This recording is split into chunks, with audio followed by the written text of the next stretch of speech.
Ya santai, Bang. Oke. Oke. Baca Ini Zefania ini lingkaran atau 2 ayat bulatan, Bang? 4, Bang. Enggak, ini lingkaran atau bulatan, Bang? Bisa keduanya, Bang. Ini kan lingkaran, Bang. Oh, Lingkaran. ini bulat. Ini Ya, bulat. dengan kata lain ini kan bulat lingkaran ya. Oh, Lingkaran ini bulat. bulat. Ya, ini syarat adalah lingkaran syarat sesuatu objek dikatakan bulat tadi, menurut bobo.id dia itu memiliki isi, massa atau volume. Di mana massa atau volume di sini? Itu kan apa yang Abang cakap tadi itu bukan Alkitab. Ya? Masa diajarin sama bobo.id nggak ngerti sih? Bulat itu memiliki dimensi, ada sisi, massa atau volume. Sementara lingkaran itu tidak, karena dia itu gambar 2 dimensi. Ini gambar 2 dimensi atau 3 dimensi, Bang Kris? Itu kan lingkaran, Bang ya. Bukan Iya, ini lingkaran. Ini ya? lingkaran betul. Ini lingkaran betul. Ini 2 dimensi atau 3 dimensi? Satu saja kalau gambarnya. Ya, satu. Enggak. Kalau koin tadi Bagus, baru 1 dimensi. Bagus. Oh, bagus, 1 dimensi. Mantap. Kalau koin tadi 2, Bagus. karena bisa lihat Bang. depan belakang kan. Bang, Kalau itu depan saja. satu dimensi itu satu dimensi itu tidak memiliki panjang dan lebar. Iya, artinya kita bisa lihat dari sudut depan saja, tidak bisa lihat dari Alamak. belakang. Saya bilang nggak bisa lihat dari Kalau belakang. koin tadi 2. Bisa lihat dari belakang. Dari sini. Bisa? Mana? Bisa. Oh, nantangin. Oh, tinggal ku arahkan ke ini aja nih, ke lampu nih. Kelihatan tuh bulatnya tuh. Ayo. Pakai alat bantu. Kelihatan sama aja, kelihatan pokoknya. Berarti ini 2 dimensi. Nah, intinya bulat ya. Dari mana kita abang bilang bulat ya. lingkaran? Nggak ada Di dalam Alkitab lingkaran. juga tidak disebutkan bumi ini TB2 datar ya. terjemahan baru edisi kedua pada Yesaya pasal 40 ayat 22. Dialah yang bertahta di atas lingkaran bumi, yang penduduknya seperti belalang. Dialah yang membentangkan langit seperti kain. Lingkaran lingkaran bumi. di atas bumi ya, Bang. Lingkaran di atas bumi. Gak Itu ada kata artinya di bulat. atas di sini ya. Kau nambah-nambahkan firman Tuhan, nggak boleh. Kau nambah-nambahkan, nggak ada kata di atas di sini. Dialah yang bertahta di atas lingkaran bumi, bukan dialah yang bertahta itu yang lingkaran tadi di saya atas katakan, Bang. bumi, nggak ada. Lingkaran di atas bumi berarti dia maksudkan bulat ya. Mana ada bulat di sini, lingkaran, woi.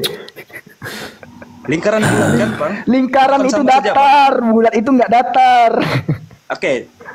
Coba tunjukkan Ini di mana datar dia loh, ini mengatakan bahwa datar, ini di dalam datar. Alkitab itu datar, Be. Loh, ini coba kamu buktikan aku udah kasih di mana dalil. ayat ada Gini. datarnya di sana, Bang. Gini. Di dalam Yesaya 40. Mana datarnya, Bang? Datarnya di mana? Ini Tunjukkan kubuktikan. datarnya, Bang. Di dalam Yesaya pasal 40 Oke, Bang, ayat tunjukkan 22, datarnya. bumi itu lingkaran. Udah? Ya, lingkaran Di bulat dalam ya. Oke. Iya, santai. Lalu bukti kedua, aku tadi memberikan dalil. Di dalam Matius 4 ada gunung yang hanya modal didaki, kelihatan semua gunung. Gitu. Baca Matius pasal 4 ayat yang ke-8. Dan iblis membawanya pula ke atas gunung yang sangat tinggi dan memperlihatkan kepada Yesus semua kerajaan dunia. Ini gunung apa yang hanya modal didaki, kelihatan semua kerajaan di dunia? Ya tidak ada. Kalau memang. bukan bumi itu, makanya satu-satunya cara modal daki gunung kelihatan semua kerajaan di dunia, bumi ya datar, baru bisa kelihatan tuh. Kalau bulat nggak bisa. Tidak ada. Datar dulu. Itu tidak benar. Tunjukkan Datar dulu datarnya di buminya. mana, Bang? Loh, Tunjukkan datarnya tertulis kalau di mana, nggak Bang? datar Itu saja, Bang. buminya, gimana cara melihat semua kerajaan dunia? Satu-satunya cara, kalau Tunjukkan buminya datarnya, Bang. datar, Tidak ada. kalau buminya datar, modal didaki, ini semuanya sekelilingnya itu kelihatan tuh. Memang tidak ada, Bang. Itu iblis, perkataan iblis, kok dipercaya. Loh, berarti ngapain Matius mencatat perkataan iblis yang nggak bisa dipercaya kalau gitu? Itu ayat cerita yang harus kita ketahui. Seperti di percobaan di padang Jadi jelas menurut Bible modal mendaki gunung semua kerajaan dunia kelihatan, dan menurut Bible bumi itu lingkaran bukan bulat. Yang mana notabene lingkaran itu 2 dimensi bukan 3 dimensi. Bedakan mana lingkaran dan mana bulatan gitu ya, bulat pun teman-teman ya. tetap ada lingkarannya juga. Tapi lingkaran nggak ada bulatannya. Lingkaran itu juga bulat, Bang. Loh, masa diajarin lagi pakai Oke, begini, bobo? Bang. Tunjukkan datarnya, Bang. Bobo bilang Di mana datarnya, bulatan. Bang? Di dalam Bobo bilang ayat Alkitab itu bulat tunjukkan itu datarnya di mana. memiliki dimensi, ada begini, isi, begini, masa Bang. atau volume. Lingkaran itu belum tentu bulat, tetapi bulat itu sudah pasti lingkaran. Ah, Ya, masalahnya betul, kita Bang. kok bilang lingkaran. Lingkaran belum tentu bulat kan? Ya lingkaran belum tentu bulat. Tunjukkan Dialah datarnya, Bang. dialah Itu yang bertahta di atas kalau lingkaran ada bumi. datar, perkataan datar itu berarti dia datar, tidak bulat ya. Kalau ada perkataan datar ya. Al-Quran pun nggak ada bilang datar. Berarti nggak ada juga Gini, Al-Quran Bang, bilang Bang bumi Alfi. itu datar. Bulat. Kata Enggak, bisa itu tunjukin bumi bulat kok di Al-Quran. Iya, dahaha itu akar katanya Ya itu doang, ya itu doang. Ah. Kalau dikatakan hamparan dikit lagi ya. Ini sedikit aja nih. Kalau dikatakan bumi itu dihamparkan di dalam Al-Qur'an misalnya. Hamparan itu nggak harus datar bentuknya, guys. Kenapa aku bilang hamparan itu nggak harus datar bentuknya? Coba, aku pengen tahu orang goblok mana yang akan membilang ini tuh datar. Bentar ya. Coba. Ini aku kasih ilustrasi aja. Hamparan sawah ini datar nggak?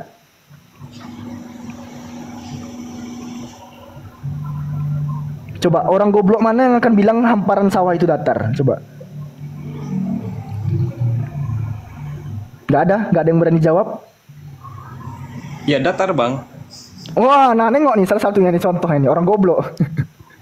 Mana Kan sudah ada jelas sawah? datar ya, tidak Sawah bulat ya. kalau dibilang hamparan sawah, bukan berarti sawah itu datar. Ya itu kan, Sawah itu bertingkat-tingkat, weh. Astagfirullahalazim. kan sawah juga ada yang datar ya. I, pada Bukan di saat atas dikatakan bukit ya. hamparan sawah, apakah sawah itu datar? Ya kalau Ya, bukan datar, datar Bang. berarti lingkaran gitu. Nah, Kalau tengok nih. bukan datar berarti lingkaran kan? Afi, orang ini nggak terima PL toh, ayat-ayat firman di PL, harus Ini PB. kan ada dua antara lingkaran atau datar. Kalau sawah itu bukan datar berarti lingkaran. Alfi, Aduh, ya Allah. Iya, ya, Bang. ini nggak mau terima PL orang ini, harus PB. Ambil semua mereka. Coba dibaca di Daniel 4, 10, 11 itu jelas itu. Udah dibacain belum sama orang itu? Belum. Daniel berapa? 4, 10 sampai 11. Itu telak di situ, ujung bumi pun terlihat di situ. Bahkan di situ pohon sampai ke langit. Iya. aku nggak enak tadi. Bacain itu. Pohon itu bertambah besar dan kuat, tingginya sampai ke langit dan dapat dilihat sampai ke ujung seluruh bumi. Daun-daunnya indah, buahnya berlimpah-limpah, padanya ada makanan bagi semua. Bulat yang itu hidup. berujung nggak? Coba tanya, bulat itu berujung nggak? Itulah paoknya kalian ini. Maka sering-sering membaca argumen kayak gini tuh, sedangkan majalah Bobo sudah memberitahu kalian apa arti bulat lingkaran. Pohon itu sampai menjulang ke langit, bahkan bisa melihat ujungnya bumi. Paham sampai situ? Bocor halus sudah nih. Betul, Bang. Iya. Tapi si keliling itu parah ya. Dan dapat dilihat sampai ke ujung bumi, ke ujung seluruh bumi. Itu gimana? Bulatan ada ujungnya, Bang Chris? Ada lah sisi luarnya ujung. Oh, ada. Coba aku pengen dengar tadi ada orang goblok bilang kalau sawah bertingkat-tingkat. Ini kan hamparan sawah namanya. Ini datar gitu. Ya datar. Oh, datar. Bertambah satu lagi. Bukan penglihatan ya. Hah? Itu penglihatan ya. Itu Karena memang juga yang disebut memakai sebagai hamparan perumpamaan. itu Ya, itu tidak dijelaskan Oh, bahwa perumpamaan. Oh, Ya, kasih dulu oke. nih buatannya Bang Kaisar. Silakan Bang Kaisar. Dia bilang perumpamaan. Itu Bang. penglihatan Sawah itu dalam bukan mimpi, dataran terus Bang. apa? Lingkaran, bulatan. Oke. Lihat yang di atas, Bang. Ayat sebelumnya di atas ya. Ayat 10. Coba Dia. baca, Bang. Ayat 10. Kalau ini perumpamaan. Adapun penglihatan yang kudapat Nah, di ini tempat penglihatan ya. tidurku Ini itu. Oh, ini penglihatan. mimpi. Oh, mimpi Bang Kaisar. Mimpi masih kurang. Oke, sebentar. Lanjut. jadi kalau dikatakan ini hamparan sawah, ini datar ya Bang Kris ya. Bang Matrinkis ya. Ya tiap-tiap petak itu kan datar tuh. Oh, Jadi jadi tidak mungkin itu lingkaran kan? Atau itu menurut kamu itu lingkaran? Jadi ini hamparan sawah, berarti ini datar gitu ya? Ya datar. Oh, datar. Itu kan tidak bulat, Bang. Jadi antara sini ke sini itu datar berarti ya? Ya datar, tiap petaknya itu kan datar. Oh, yang disebut sebagai hamparan sawah itu antar petak per petaknya atau cuma satu petak doang, Bang? Semuanya. Semuanya itu kalau dilihat datar gitu ya? Oke, begini saja, Bang. Menurut Abang, di dalam Al-Quran, bumi ini seperti apa? Itu Oke, aku yang Al-Quran. Jadi Bang Goldian dulu. Oke, gedein saya, Ustaz. Waduh ya, itu Bang Goldian Oke, aja lah. saya nggak pakai itu. Yang pertama, Abang harus bedain mana lingkaran, mana bulat. Ini lingkaran. Bentuk bendanya lingkaran seperti ini. Dan tentu itu datar. Nah, ini nih bulat. Ini bola, ini bulat. Sampai situ paham ya? Jadi harus dikasih alat peraga. sebab itu ada tertulis juga Sebenarnya bulat, ya. paham Goldian, Ada tertulis sebenarnya bulat, ya. paham. Paham mereka nih. Paham, aku yakin paham. Tapi berusaha untuk membodohi diri sendiri. Sudahlah nak, jangan ganggu bapak-bapak kami ini bikin buat obat ya. Kalian biar sehat di sini. Lihat, Bang. Coba Lihat ya, Bang di sini Goldian. ya, ada datanya Oke. ya. Bang Goldian, Ya, ya, tunjukkan ya. kamera tadi mana? Bentar dulu. Tadi kan ada tanya bagaimana sudut pandang bentuk bumi dalam Al-Quran. Sekarang aku buka di dalam surat Az-Zumar ayat yang kelima. Di sini dikatakan, kita main original ya teman-teman, karena terjemahan kadang nggak bisa mewakili keseluruhan teks. Khalaqas samawati wal ard bil haqq. Khalaqas sama, dia Allah yang menciptakan samawat, langit, wal ard dan bumi bil haqq, dengan benar. Yang mana di sini dikatakan ada yuhawwir. Yukawwirul lail malam ya. Yuhawiru ini itu digulungkan atau digelindingkan seperti bola. Yang tadi aku kasih contoh, bola ini kalau Goldian lemparin itu menggelinding, semisal di lantai. Nah, kelihatan? Nah, itu bolanya menggelinding. Nah, itu yuhawiru. Dan yuhawiru itu akar katanya apa?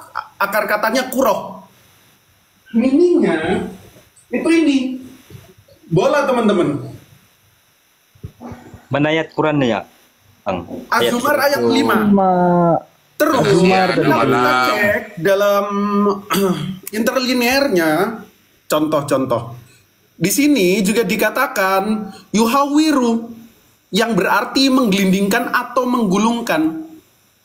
Kalau lingkaran itu tidak bisa digulung, nggak bisa digelindingin. Karena bentuk lingkaran itu 2 dimensi. Dan akar kata yuhawiru itu dari kata kuro, yang artinya, silakan cek, yang artinya bola ini. Jadi Allah menegaskan bahwa dia khalaqas samawati wal ard bil haqq. Dia menciptakan langit dan bumi dengan benar. Lalu bumi itu diindikasikan oleh Allah digelindingkan. Yang berarti bumi itu bulat. Tidak pernah dalam literasi Islam dikatakan bumi datar. Yang pertama. Yang kedua gini, Abang. Sejarah mencatat bahwa berabad-abad gereja itu mengimani bahwa bumi itu datar, nggak bisa dibantah. Tadi udah aku tunjukin datanya, bahwa ketika Galileo itu mengemukakan suatu penemuan yang mana dia mengatakan bahwa bumi itu bulat. Gereja, lo kok kabur? Gereja memberikan sayembara, tangkap Galileo. Karena selama ini Galileo penemuannya itu bertentangan dengan doktrin atau yang diimani oleh gereja dan Alkitab. Karena apa? Pada faktanya Alkitab itu mengatakan bumi itu datar. Ya udah selesai. Tapi Anda boleh tidak percaya dengan Alkitab. Karena apa? 2025 segera tinggalkan ini, karena banyak kejadian-kejadian yang di luar nurul. Ketika kita temukan fakta yang terjadi sebenarnya dengan apa yang termaktub di dalam Alkitab kalian. Sampai kabur Pak Martin. Terima kasih. Dan itu dikonfirmasi ya Bang Goldian ya. Itu terjadi di abad ke-8 yang mana tidak menerima ilmu pengetahuan, hanya doktrin gereja. Betul. Itu the Itu dark disebut ya, itu. Renaissance. Iya. Itu bisa Anda baca sejarah saudara-saudaraku yang di bawah yang menyembah manusia. Sejarah abad kegelapan itu, bahkan sains tentang hukum pun di sisi hukum mereka tidak menerima, harus hukuman dari kerohanian doktrin gereja. Ya. Jadi yang didasarkan disampaikan oleh Bang Guldian ini berdasar, dan dari sisi fakta sejarah itu gereja mencatat, ya. Yang siapa yang bertentangan dengan pemahaman gereja itu akan dibunuh. Kalau enggak dibunuh, paling mentok itu diasingkan. Kira-kira begitu. Nah gitu ya teman-teman Oten. Itu fakta sejarah, jangan dibantah. Sejarah itu apa sih? What has happened? Apa yang telah terjadi? Jadi kita jangan sampai keterbelakangan literasi seperti mereka, tidak tahu menahu masalah sejarah. Sejarah juga membuktikan atas dasar apa Galileo itu dihukum zaman gereja. Ya atas dasar penemuannya tentang hal-hal yang bertolak belakang dengan Bible, yang mana dia mengemukakan tentang sains. Yang disebut itu tentang sains bermula. Karena setelah Galileo, di waktu yang sama setelah beliau meninggal, lahirlah Newton. Yang mana dia sudah secara bebas karena rakyat Eropa memisahkan diri dari gereja yang disebut masa Renaissance of Humanisme, yang mana gereja sudah tidak jadi otoritas kebenaran. Karena apa? Berabad-abad, bertahun-tahun mereka telah dibohongi. Kira-kira gitu. Lanjut. Ini kenapa Yesua ngopi, weh? Woi, jangan ngopi lo. Woi. Aku sudah terlapor semuanya. Data mereka. Martin kabur, yang satu ngopi, pura-pura nggak dengar. Biasa itu, lagu-lagu Oten kan matikan data, tiba-tiba menghilang. Itu Kage Bunshin Jujitsu itu memang sudah tradisi mereka. Begini Bang ya, sudah jelas ya. Yesua. Di dalam Alkitab juga tidak menyebut bumi ini datar ya. Berarti selama 16 abad ketika gereja menjadi otoritas tertinggi di Eropa, itu salah. Ya Bang.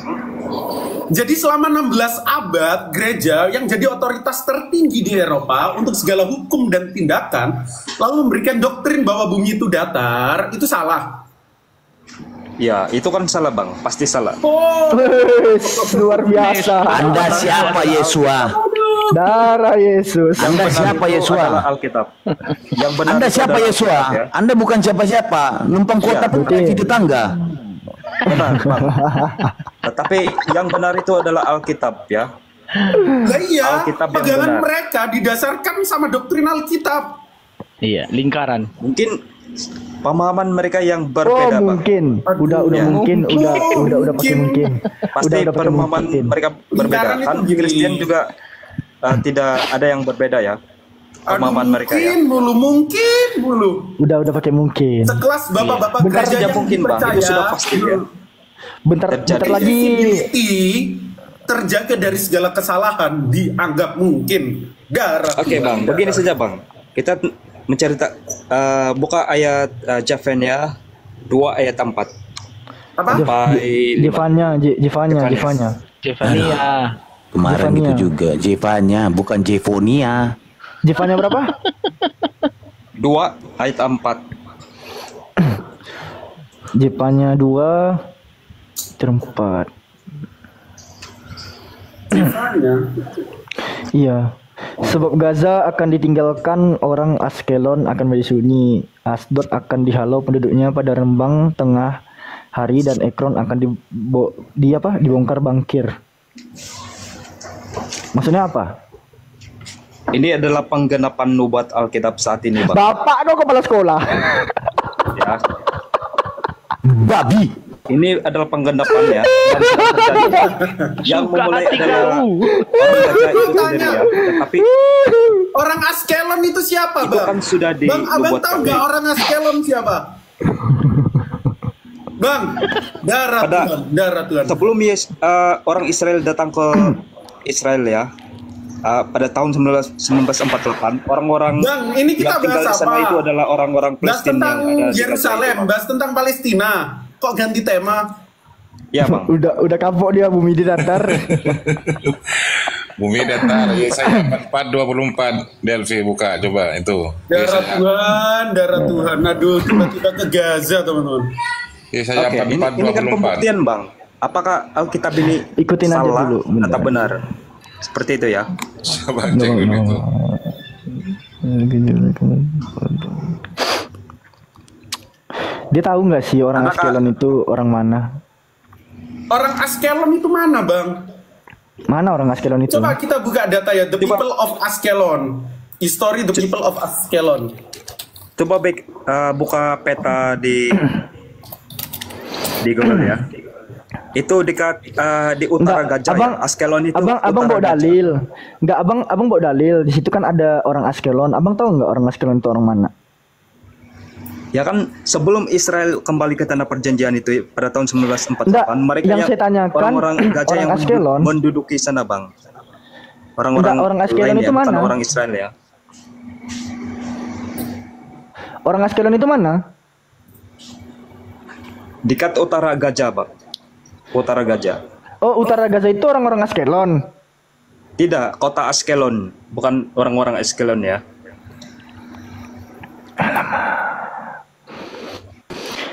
Ini loh, Bang. Kawasannya itu Kok ini makin membodoh-bodohi orang kau? Aneh. aku Dan buka sekarang di sedang Askelon terjadi, History Bang. ya. Ini nih. Gajah itu akan diambil alih Israel Bang, ya. Bang pakai data, jangan Dan bodoh. tidak ada negara yang mampu melawan Israel karena sudah dinubuatkan. Karena Tuhan sendiri menyertai Israel. Suka-suka lah, Bang. Ini loh ini. Suka-suka Bukan kau suka-suka, Bang. lah, nak. Ini adalah nubuatan dan pasti terjadi, Bang, dan sedang digenapi. Ini ya, Bang. The ancient seaport of Askelon dates back to the Neolithic. Tidak ada guna orang-orang yang membantu mereka karena Sabar sudah dulu. dinubuatkan ya. In the course of its history, it has been under the rule of the ancient Egyptian. Terdiri dari ini: Kanaan, Filistin, Assyria, Babilonia, Greek, Poni, apa ini? Lupa. Hasmonean, Romans, Persia, Arab, dan Crusaders. Jadi yang mana, Bang? Soalnya Bang? tanah Askelon ini terdiri dari ini, Bang. Kanaan, Askelon kan Filistin, kota Askelon kan Assyria, dari Babilonia, utara dari Gajah itu, Bang. Askelon itu Kau utara gila dari kau, Gajah. Askelon itu di pinggir lautan itu, bego. Kadang aku mau Iya, Bang. Utara dari Gajah itu. Askelon itu utara dari Gajah. Woi, woi, woi. Berdekatan dengan Gajah, dekat laut. Ya. Di OBLEK jangan. Bukan nanti aku malu. Aku kadang nengok kau ini, ish. Itu kan di lingkungan Marina, apalagi tuh, Agamim, Golda, Gifaat, Tyson, apa Pelan, Pak Siti Sukir. Simpson, kan daerah itu kau ngawur. Ih, Pelan-pelan Pak Ketua. geografi pun kau gak tahu.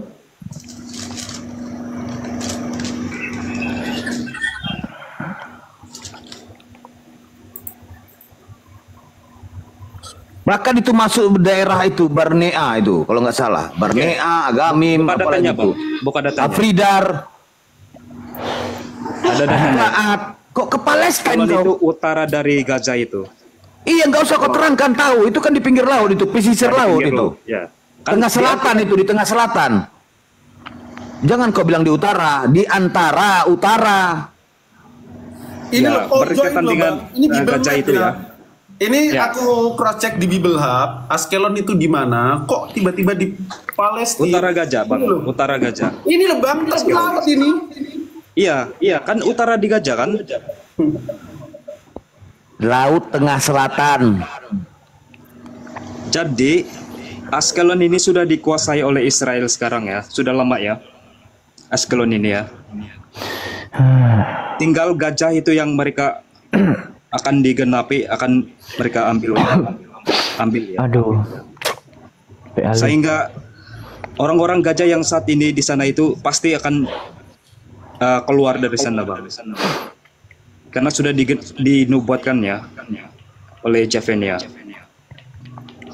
untuk menggenapi Ya perbuatan ini ya. udah, mereka nempatin di pucuk ini aja, Bang. Kalau berbicara dalil yang Abang kasih, Itu kan kota Askelon, Bang. ya udah di kota Askelon aja, di juga pucuk besar, ini ya. aja. Kenapa harus merembet ke daerah Yerusalem? Mana nubuatannya? Oke, Bang. Oke, saya baca ya, Bang. Balik ya. Ah. Oke. Wikipedia di bawahnya nih, Jeremia 2 ayat Wikipedia. 4. tiada siapa lagi yang tinggal di kota Gajah, kota Askelon akan ditinggalkan, penduduk Asdod akan diusir dalam setengah hari, dan penduduk Ekron akan dihalau dari kota mereka. Malanglah kamu, hai orang Palestina, bangsa yang tinggal di kawasan pantai. Yahweh telah menentukan hukuman bagi kamu. Dia akan membinasakan kamu dan tidak seorang pun yang akan terselamat.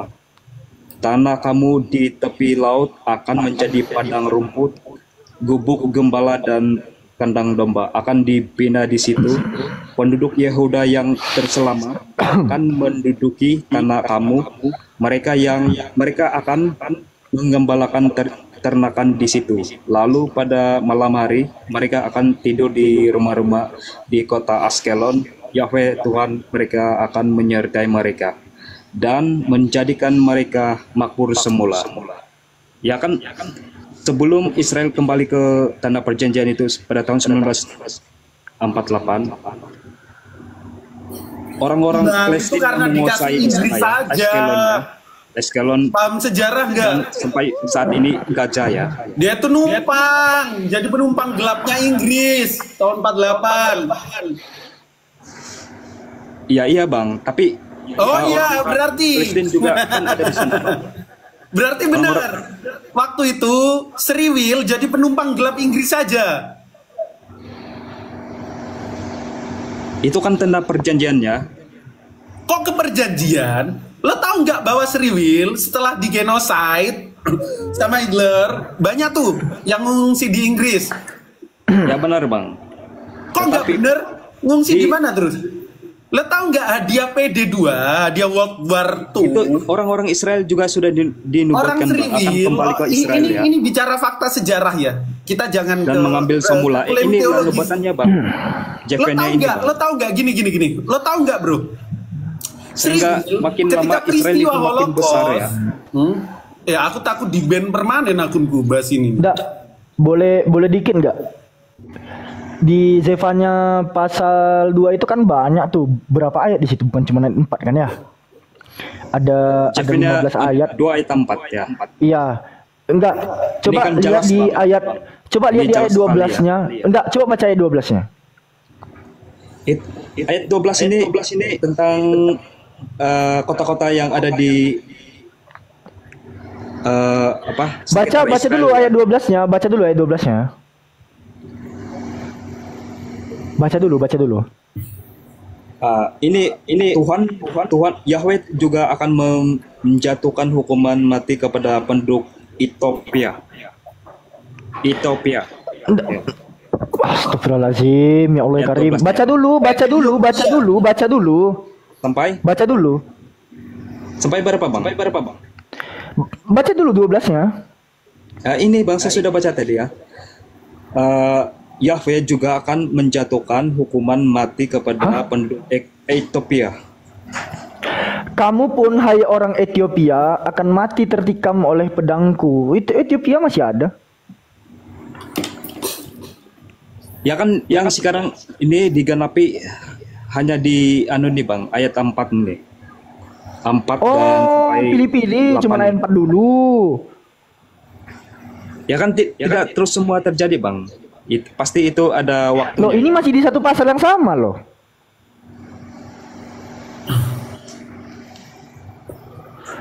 Coba. Ini bukan pilih-pilih ya, ini kan ayatnya. Ya. Udahlah bang, jangan bahas itu, dijadiin klaim teologis. Ini aku mau kasih fakta. Kasihan orang-orang Kristen yang ada di tanah sana, tanah peperangan sana, belain warga-warga yang ada di Palestina. Benggol.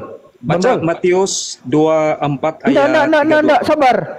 Itu adalah mayoritas agama di Ethiopia, mayoritas agama di Ethiopia adalah Kristen, khususnya Ortodoks. Kristen juga dibantai. Kita bahas bumi datar tiba-tiba kemana kan? Tidak semua orang Kristen itu adalah Kristen juga dibantai. Tidak semua baca dulu. Makanya saya bilang baca dulu ayat 12-nya. Kamu pun hai orang Ethiopia alias hai orang Kristen akan mati tertikam oleh pedangku. No. Kristen loh Ethiopia itu mayoritasnya. Ya kan, tadi saya sudah mengatakan tidak semua ya orang Kristen itu. Oh, pilih-pilih. Pilih-pilih dia. Dipilih kayak di pasar. Jadi menurut kamu macam mana, Bang? Berarti iya Kristen pun kena juga kan? Iya, tidak semua orang Kristen itu diselamatkan. Karena ada orang yang mengikuti ajaran yang benar. Iya, saya tahu. Tidak, ya. Berarti Kristen yang percaya Yesus adalah Tuhannya kenanya juga kan? Iya. Benar, Bang. Terus fungsinya Begini, Bang. kami percaya bahwa Yesus adalah Tuhan dan juru selamat. Antikris Oh, itu binasa juga. Begini, Bang. Binasa Saya jelaskan, ya. juga rupanya. Saya Binasa jelaskan, Bang, juga. begini. Terus apa fungsinya orang-orang Ethiopia mengimani Yesus adalah Tuhan dan juru selamat? Itu fungsinya apa kalau binasa juga? Oke, begini, Bang, saya jelaskan ya. Enggak, fungsinya Antikris apa? itu muncul dari Oi, Kristen ya. Tetapi fungsinya luar dari apa, Kristen Bang? itu sudah pasti antikris. Fungsinya apa, Bang? Fungsinya apa mengimani anak Maria, percaya sebagai Tuhan dan juru selamat, sementara dibantai juga? Apa fungsinya?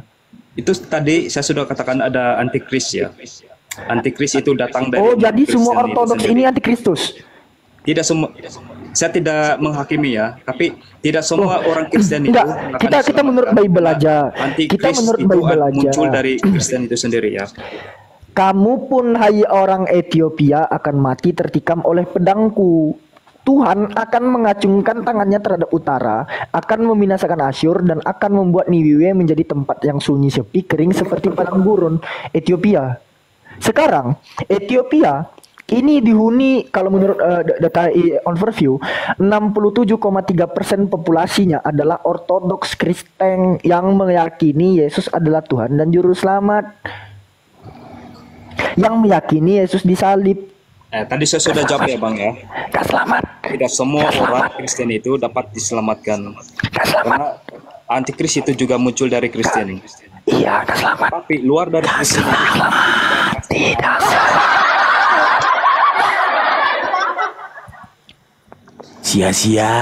Sia-sia yang percaya Kristus. tidak sia-sia, Bang. Loh, sia-sia dong. Buktinya juga Tidak. Tuhan mengacungkan Buktinya, pedang terhadap orang Ethiopia. Masih ada orang yang diselamatkan ya. Masih ada Kristen yang diselamatkan. Iya, Nggak di situ kan ada di tertulis di situ sini. di Israel itu Nggak 12 ada di sini. pintu gerbang, 12 pintu gerbang itu cuma 144.000. Kau bacalah. Kau tak termasuk. Yang paling bonus cuma satu, Nabi Luga.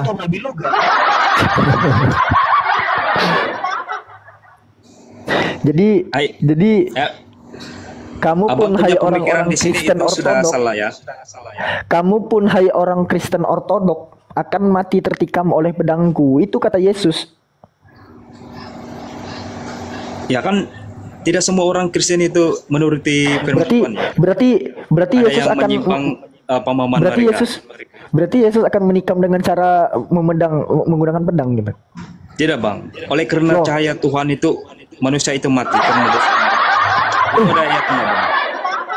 Tuhan di perjanjian Tuhan- lama itu Yesus juga kan? Manusia yang berdosa itu tidak dapat bertahan di hadapan Tuhan Tunggu, karena kok konsisten karena dulu. Kok konsisten kuasa- dulu. Tuhan kuasanya ya. Cahayanya yang menyebabkan orang itu mati. Tuhan di Zefania ini Yesus juga kan? Betul? Iya sama, Bang. Wah, berarti Yesus mengatakan kamu pun hai orang Kristen Ethiopia akan mati tertikam oleh pedang Yesus, betul? Ya kan tidak semua orang yang Oh, mana menuruti- kasihnya? Ya. Mana kasihnya? Oleh karena itu kita harus berbalik ya. Kita Mana harus, kasihnya? menuruti Katanya firman Yesus, Tuhan. katanya Yesus bilang kasihlah musuhmu. Alah, rupanya Di akhir menikam zaman, juga. Bang, di akhir zaman tidak ada kompromi dengan dosa ya. Loh, emangnya Dosa itu harus- emangnya orang kalau yang berbicara di mempunyai ayat dosa 4 itu harus mati. enggak, emangnya kalau berbicara di ayat 4 sekarang udah akhir zaman. Apa, Bang? Emangnya kalau berbicara soal ayat 4 sekarang emangnya udah akhir zaman. Oke, coba baca Matius 24 ayat 32. Oh, tiba-tiba ke Matius. Ya, Bang, ini kan semuanya untuk mengenapi semua tentang Israel ya. Israel itu kembali ke tanah perjanjian. Oke, saya baca ya. Menyedihkan. Coba kalau kita berbicara kita perjanjian lama. Coba kalau misalnya 219 berapa ya? 2119 ya? Oke Bang, coba baca ya. Matius Ini, Bang. 24 ayat 32 ya. Aku Ayat cuman 3. abang aku cuman mau nanya soal ini aja. Isayahu. Oke, coba baca ya Bang. Berlaku Isayahu. arah memberikan pelajaran kepada kamu apabila dahan-dahannya hijau, lembut dan mula bertunas, kamu tahu bahwa musim panas sudah dekat. Demikianlah juga apabila kamu lihat semua perkara ini, kamu tahu bahwa waktunya sudah dekat dan Coba, segera akan bermula. Ya. Abang kayaknya paham Bible. Coba aku Apabila pengen Israel itu kembali ke tanah perjanjian, Bang Yesua. maka Bang Yesua. kedatangan Tuhan itu sudah dekat Bang, seperti itu. Bang Yesua. Bahkan pemahaman saya, pengertian saya dalam Ini Alkitab, dia bahwa nggak kita- dengar suara orang ya, atau suaraku nggak keluar ya? begini Bang, Pura-pura nggak dengar. sejak Israel kembali ke tanah perjanjian 1948 itu, Oi, coba dulu artikan ini. Sebab kaulah kau, seher sejam. Ini artinya apa, Bang? Coba. Itu Abang paham Bible nih. tidak paham. nggak paham kan? Terus ngapain abang dari tadi menafsirkan kitab perjanjian lama kalau nggak paham? Itu tidak nafsir Bang, itu sudah ditafsir. Oh, berarti terjemahan abang udah ditafsir. Sekarang coba jelaskan sebab kaulah kau, zr sejam. Coba artikan dulu, Bang. Bahasa apa nih Bang? Baca Bible. Bible, Bang, sungguh dengan Bangsa bibir apa, Bang? bengap. Hah? Bangsa apa? Bangsa Nias. Ini, Bang. Lah, jangan gitu, Jimen. Ya, coba baca Bang, coba baca, silakan. Ini pas ngomong Tuhan kenapa ini? Kaulah kau, zr sejam. Ini Bang, artinya apa, kalau Bang? Itu dimasukkan ke doa Bapak kami, artinya bagus. Yesua, itu artinya mantra mengendalikan debu-debu intan. Nah, itu. Kau harus menjadi sensei ya. Kalau diremixkan sama doa Bapa kami yang di sorga. Saulah, berikanlah kami pada hari ini makan yang cukup. Kaulah kau. Ampunilah dosa mereka. Zr sejam. Gitu, Bang. Ah, itu menurut Abang lah, itu pengertian Abang. Itu Ini kitab abang loh. Ini apa artinya, Bang? kan kita harus membaca Alkitab itu menurut bahasa kita ya. Ini bahasa apa? Bukan bahasa yang kita tidak mengerti ya, Ini Bang. sungguh dengan bibir bengap dan bahasa yang asing akan bersabda kepada rakyat ini. Jadi Ini masih Melayu loh, Bang. Apa maksudnya? Yang kok Ini masih bahasa Melayu loh, Bang. Bagi- Masih bisa kebaca. Iya Bang, saya tahu. Apa maksudnya Abang menunjukkan ayat ini, Bang? Nggak, abang kan tadi tiba-tiba lompat-lompat ke Zephania bahas bumi datar atau bulat, ya kan? Macam paham kali sama tanah. Coba dulu ini apa artinya? Oke Bang, begini saja Bang, kita menceritakan tentang nubuat saja Bang. Karena kalau kita bahas tentang nubuat hanya dapat usir ya. Yang dibahas Abang kan itu tidak kepala mengerti ya. bukan ekor, woi. Abang bahas ini kalau Abang tidak mengerti itu sama saja Bang, tidak. Kau mengerti nggak? Kasih paham kami, gitu maksudnya. Aku nggak ngerti makanya nanya. Kami Aku tidak nggak ngerti itu, makanya kasih nanya. paham kami. Kau dari tadi ngerti kali. Coba kasih paham kami apa Kita itu? harus menceritakan tentang nubuat Alkitab ya. Iya itu dulu. Kami kan Ini tidak nubuatan. paham, Yesua. Kau paham dari tadi. Kau memberikan tuturan dan perantara presentasi yang dengan bagus. saya Ini baca, coba Bang. tunjukkan biar kami paham. Oke, saya baca ya. Ini nubuatan, Bang. Ini Ya, nubuatan. dibacanya Bang. katanya Pi. Ini nubuatan. Oke, Matius 24 ayat 32. Alamak, Matius orang. Ini Matius. Oke bang, saya baca. Berlah pokok arah memberikan pelajaran apabila dahan-dahannya Jangan lari-lari lah dan Yesua. bunga bertunas. Yesua Kamu jangan lari-lari lah, nggak enak gitu. Ini loh. Demikian Nggak bisa juga diskusi kayak gitu kau melihat Yesua. semua perkara ini, kamu tahu Ki bahwa saulah sau, waktunya sudah saulah dekat sau, dan kaulah segera kau, akan bermula. kaulah kau. Ingat, ZR ini sejam, artinya ZR apabila sejam. Israel kembali ke tanah perjanjian, Yesua, kau akan jangan lari terjadi kemana-mana. akan Jangan terjadi. kemana-mana. Ki Bisa diskusi saulah nggak? sau, seluruh nubuat Alkitab itu Ki akan segera saulah terjadi sau, dan saulah sau. termasuk kedatangan Tuhan ya. Kaulah kau, kaulah kau. ZR sejam, ZR Termasuk sejam. kedatangan Tuhan Yesua itu sendiri. Ya, karena di sini mengatakan bahwa ingatlah segala perkara ini akan berlaku sebelum orang yang hidup sekarang ini mati semua. Berat kawan. Itu Ini artinya loh. 120 tahun Ki berat. saulah Tuhan sau, memberi saulah sau. manusia hidup itu Kaulah hanya kau, 120 kaulah tahun. kau. Jadi kita kira mulai Israel kembali ke tanah perjanjian. Kau ngomong aja lah, nggak minat aku dengerin ocehanmu. Itu radio Ki. rusak apa ya? Ki sebab saulah sau, saulah sau. Kaulah kau. Ini memang original teks bunyi gitu kawan-kawan. Saulah sau, saulah sau. Kaulah kau, kaulah kau. ZR sejam. Kasih tahu Pi yang di bawah apa nama ayatnya itu biar mereka baca ya teman-teman edukasi di bawah. Ini yod, shin, ain, yod, hei sama vav, Isayahu. Pasal 28 ayat yang 10 teman-teman. Ki saulah sau, saulah sau. Kaulah kau, kaulah kau. Oke bang, oleh Zersam, zersam. mendengar kebenaran firman Tuhan, saya harus Ini firman Tuhan, Bang. firman Tuhan saya harus angkat Bang, dari sini karena firman abang Tuhan tidak mau itu bukan terjemahan tapi bahasa asli.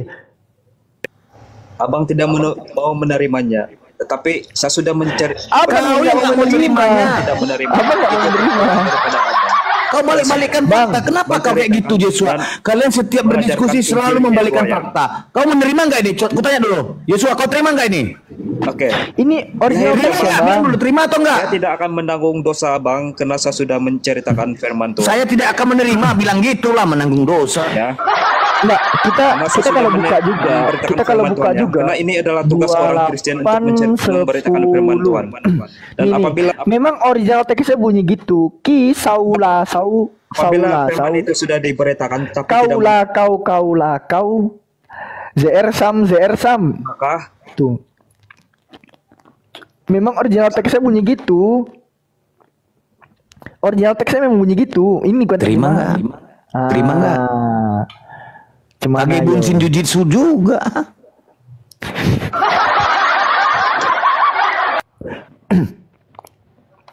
Sebab jadi begini, jadi begitu. Udah Pi kabur. Gak mau dia. Sebab harus ini, harus itu. Will malah. Astaga. Donald Trump.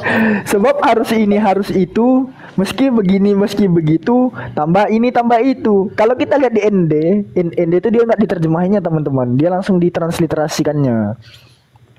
Ki itu sebab saulah sau, saulah sau, saulah sau.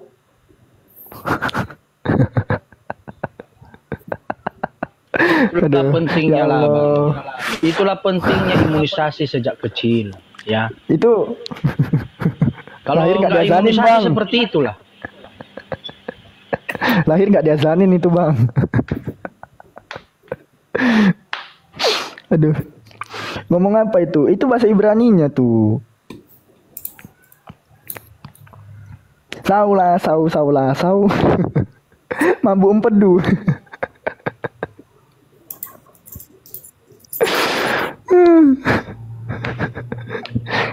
Itu yang nulis mabuk empedu itu. Astagfirullahaladzim.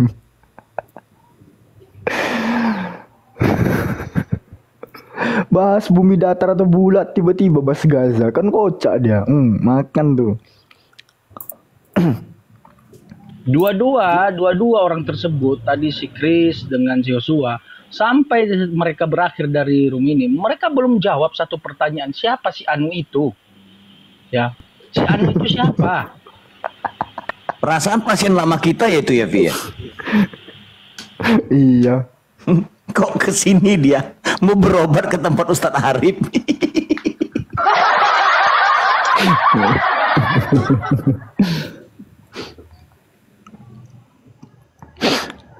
Aduh.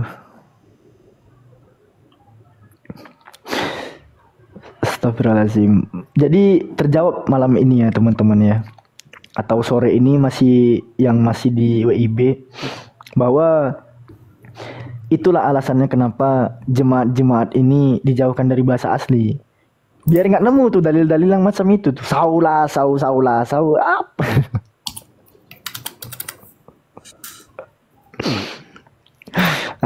Ini Pak Noah nih. Ini Bang Goldian aja lah.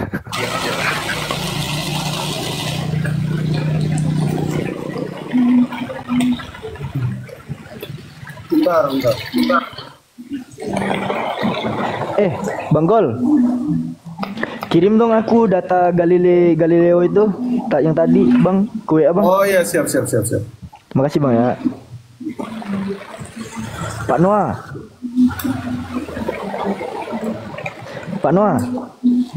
Halo, selamat sore. Sore Pak Noah. Ya. Kata Bang Jimen Tuhannya Pak Noah 3, gimana tuh Pak? Terserah dia lah. Saya lagi malas bahas itu. Mau 10, mau 100. Pasrah dulu. Enggak, saya lagi nggak fokus itu. Saya lagi ini nih, lagi cari duit sekarang gitu. Jadi ada waktu Jangan cari Tuhan terus ya. Cari duit juga perlu itu ya. Iyalah, cari Tuhan terus, nggak kerja mau makan apa? Iya. Berarti Pak Noah ini udah bosan di Kristen nih.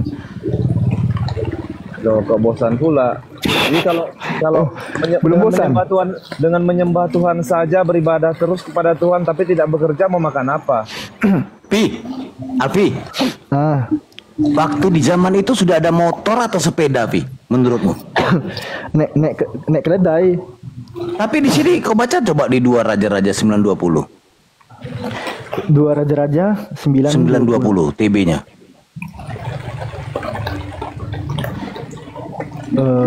Yang TB. Bedhik Devari Himin. 2 Raja-Raja ya. 9 butir 20. Tunggu. Ini lebih ngeri. 920 Melikim bed. Dan penjaga itu ya? Iya, pengintai itu melaporkan tuh. Yang TB. Dan penjaga TB2. Enggak, TB gini. Dan penjaga itu memberitahukan sudah sampai ia kepada mereka tetapi ia tidak pulang, dan cara memacunya adalah seperti cara Yehu, cucu Nimsi memacu, sebab ia memacu seperti orang gila. Memacu. Tapi yang di TB-nya itu beda, Wi. Pengintai itu melaporkan ia telah sampai ke tempat mereka tetapi ia tidak akan kembali lagi. Cara mengemudinya seperti Yehu, putra Nisbi, ia mengemudi seperti orang gila. Mengemudi loh. Grab, Bang. Grab. Mengemudi. Iya, driver itu, driver. Driver, makanya udah ada sepeda, paling tidak sepeda ataupun Gojek. Itu TB2. Itu di mana sih? Enggak bohong aku. Bukan di TB ya kan, Jimen? Di mana itu ya?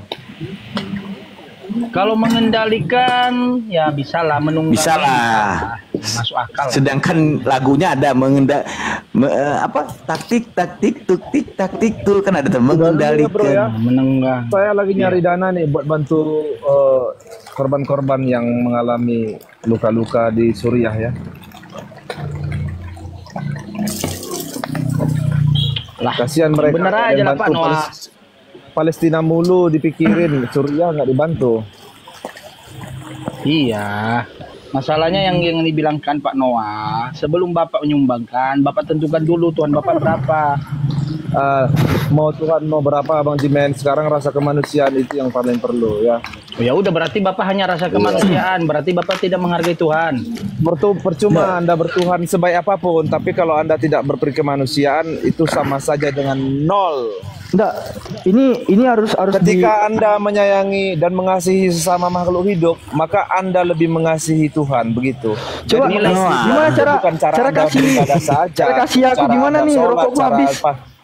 Lebihlah berperi kemanusiaan, lebihlah mengasihi sesama. Anda akan kau usiamu berapa, Noah? Usiamu berapa, Noah? Gak usah banyak cerita dulu, tunggu. Dari perkataanmu tuh aku tahu kau siapa. Munafikun. Munafik. Enggak, coba nggak butuh kami itu manusia, orang tuh pun nggak butuh manusia kayak kau, nggak butuh. Kau tuh munafik, iblis, si ular tua. Mau munafik mau enggak itu terserah sama Anda itu. Coba gimana cara ngasihinya nih? Aduh, rokokku habis. Capek banget saya mikirin itu, kamu bilang munafik saya atau enggak itu terserah. Pikirkan aja lah yang di sana, yang di Papua sana kan banyak juga saudaramu di situ kan, banyak mahal di sana harga-harganya. Itu aja coba pikirkan, gak usah jauh-jauh lah. Negara Indonesia kan masih membantu. Jadi kan kau munafik, kau tuh munafik si ular tua. Udah capek kayak kau itu tahu. Aku pun kayak kau ya dulu, misionaris. Mikirin Palestina, Syria nggak dipikirin. Pokoknya saulasau. Mau munafik mau apa terserah sama Anda, saya tak peduli.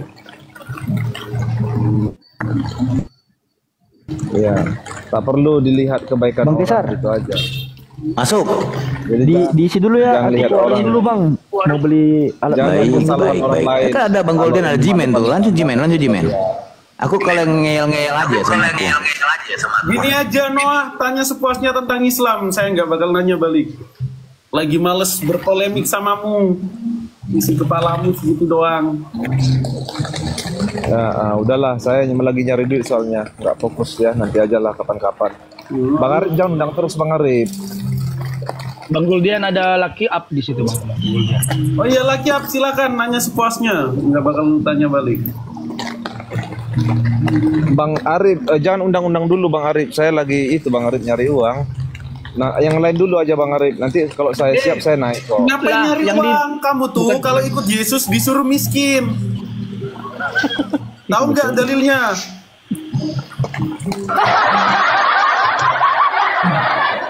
Udah, gini aja. Kamu disuruh nyembah Tuhan Arab, kayak yang kamu sembah Allah. Gimana sih? Dulu. Ya, saya juga punya argumen kan begitu. Yang disuruh sembah itu Tuhan Arab, bukan Allah. Kenapa kamu sembah Allah yang kamu bilang untuk semua manusia? Ya. Kamu nggak usah nyari duit jadi miskin karena ini mancing-mancing. Ya. Jangan mancing-mancing dong. Lo enggak, kan harus ikut Yesus, betul? Jangan mancing-mancing. Kan mancing-mancing kan harus ikut Yesus, betul? Kita bukan ada tertulis itu. Jadi itu ada tertulis itu. Jadi kalau disuruh ngikut itu miskin gitu. Tunjukin Aki, tunjukin Aki. Miskin juga. Emang kalau otak dipakai ditaruh di dengkul otaknya memang kami membaca bukan congor kayak kau, membaca tertulis tekstual itu. Ya udah, makanya kalian juga harusnya membaca juga tekstualnya. Jadi miskin aja. Sembahlah Tuhan negeri Arab. Tekstual itu. Coba moderator. Coba gedein host moderator gedein. Tuh. Ini nih Matius 19:21 sampai 24. Gak usah cari duit. Kata Yesus kepadanya, jikalau engkau hendak sempurna, pergilah, jualah segala milikmu dan berikanlah itu kepada orang-orang miskin, maka engkau akan beroleh harta di sorga. Kemudian datanglah kemari. Apa jadi maksudnya itu? Yang kamu pakai buat masuk komal, jual. Yesus berkata kepada murid-murid, ya baik, apa maksudnya di situ? Aku berkata kepadamu, sesungguhnya sulit sekali bagi seorang kaya untuk masuk ke dalam kerajaan sorga. Seperti apa? Sekali lagi aku berkata kepadamu, lebih mudah seekor unta masuk melalui lubang jarum daripada seorang kaya masuk ke dalam kerajaan Allah. Jadi miskin.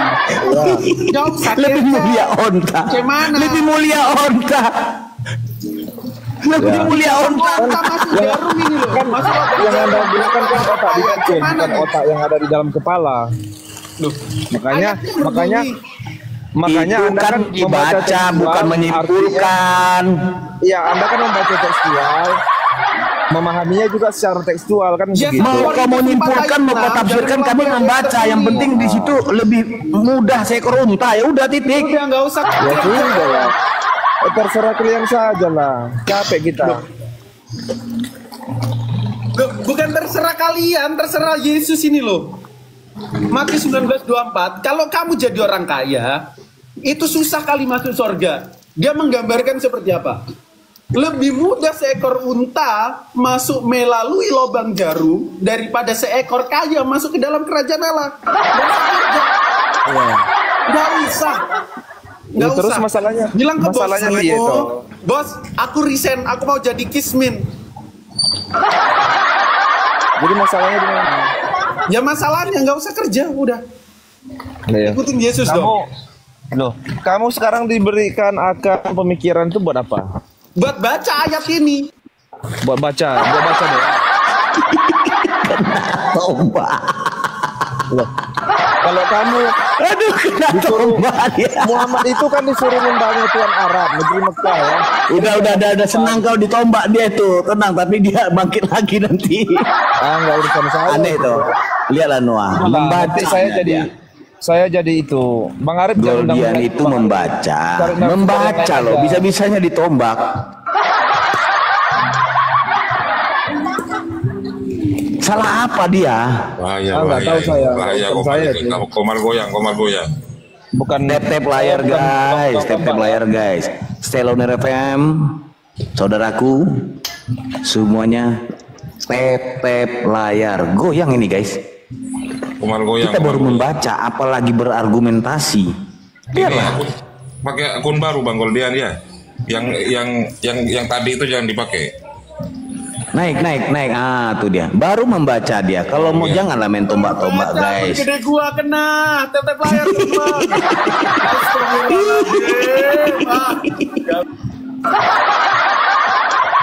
Astagfirullahaladzim. Guys, tolong di bawah guys, hashtag hiburan diskusi. Aku baca ayat kok ketombak. Di hashtag guys. cari yang lain aja dulu untuk diskusi, bro ya.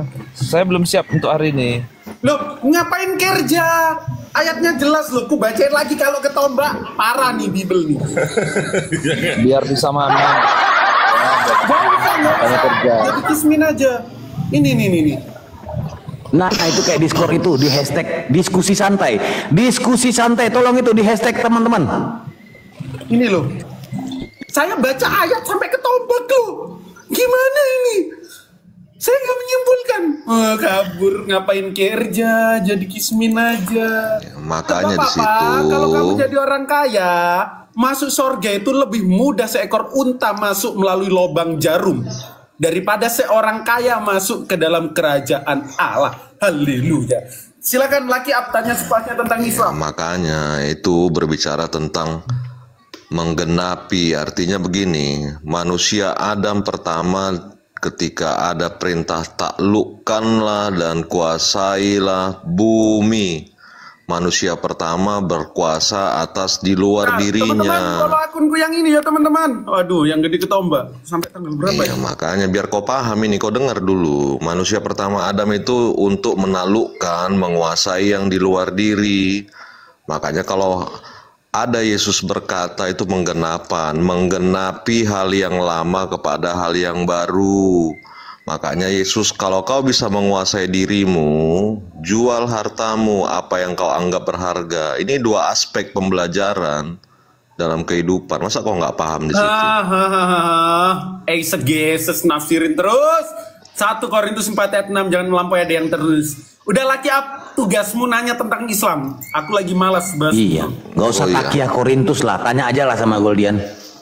Gini lah, kau ini kan mualaf. Apa istimewa pengajaran pada Islam sehingga kau berpindah? Yang pertama, surganya jelas.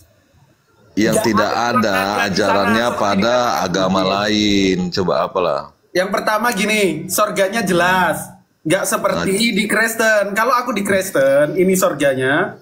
Kita buka. Mana surganya? Di mana coba jelaskan dulu, nyatakan dulu, realitakan dulu surga biar bisa mengerti manusia-manusia ini. Oke. Sabar dulu. Yang pertama, kalau aku tetap jadi Kristen, teman-teman, realitakan dulu surgamu yang kau katakan jelas. Coba realitakan dulu. Diam dulu, diam dulu. Kalau aku tetap jadi Kristen, nanti ketika aku di surga, itu aku bakal kesusahan karena apa? Terjadi aku nanya perang naga. Islam, kau suruh aku nanya Islam. Kau jelaskan yang lain. Yang pertama dalam Islam jelas. Berarti kau nggak bisa mengerti, nggak ada akal apa? Nggak bisa berpikir kau ini. Ya sabar Bang Luki. Sabar. Bang Luki kan dia mau mirroring loh. Abang kan bertanya, biar di mirroring sama saudara kita Goldian. Aku penengah di sini. Silakan. Nggak boleh kan? Ya udah kalau nggak boleh mirroring. Tapi boleh. bisa. Coba sabar Bang. Bisa, tapi realitakan dulu. Iya, dia merealitakannya setelah di mirroring dulu Bang. Santailah Bangku. Yang pertama. Di bawah aja ada typing diskusi santai itu. Kalau aku jadi Islam jelas surgaku indah banget, nggak ada perang naga di surga seperti yang termaktub di dalam kitab lain. Yang mana di sini dikatakan surga yang mengalir di bawahnya sungai-sungai yang indah. Dan saya insya Allah kekal di dalam selama-lamanya. Janji Allah itu benar. Siapakah yang lebih benar perkataannya daripada Allah? Selanjutnya, terus. Dalam Islam, Nabi Muhammad menjamin keselamatan bagi kita semua ya. Yang mana surga kita indah teman-teman. Kita bisa melakukan apa saja yang kita inginkan. Kita buka di Sahih Bukhari, 7280. Di sini dikatakan,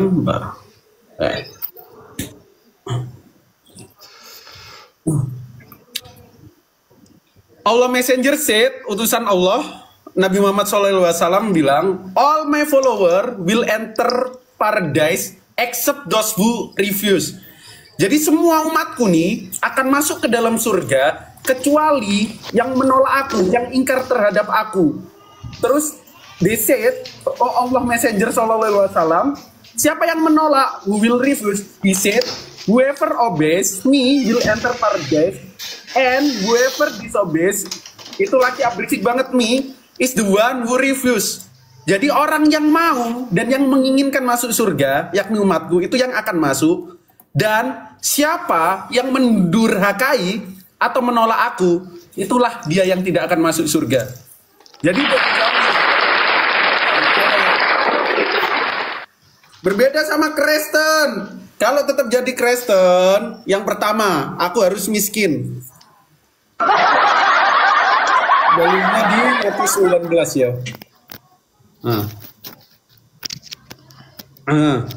Nah ini. Sekali lagi, darah. Sekali lagi, haleluya.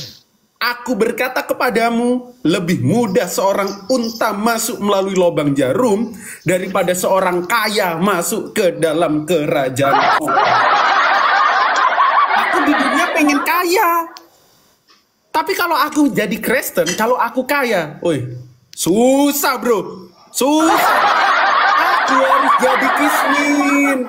Dalilnya Matius 21 ayat 19, HP ku ini harus kujual, PC ku di depan harus kujual. Pergilah jualah segala milikmu dan berikanlah itu kepada orang-orang kismin. Terus, ya, berarti nggak ada istimewanya, Bang. Bentar dulu. Kalau kau suruh tadi merealitakan surga berbicara sungai, berarti di belakang rumahku ada sungai. Ya, itu surga, habis ini kamu. Di surganya Kristen nggak ada keindahan seperti sungai yang mengalir bagus pemandangannya. Enggak cerita. Tapi di sini dikatakan ada peperangan naga. Maka timbul peperangan naga di sorga. Astaga, naga di sorga, Bapak.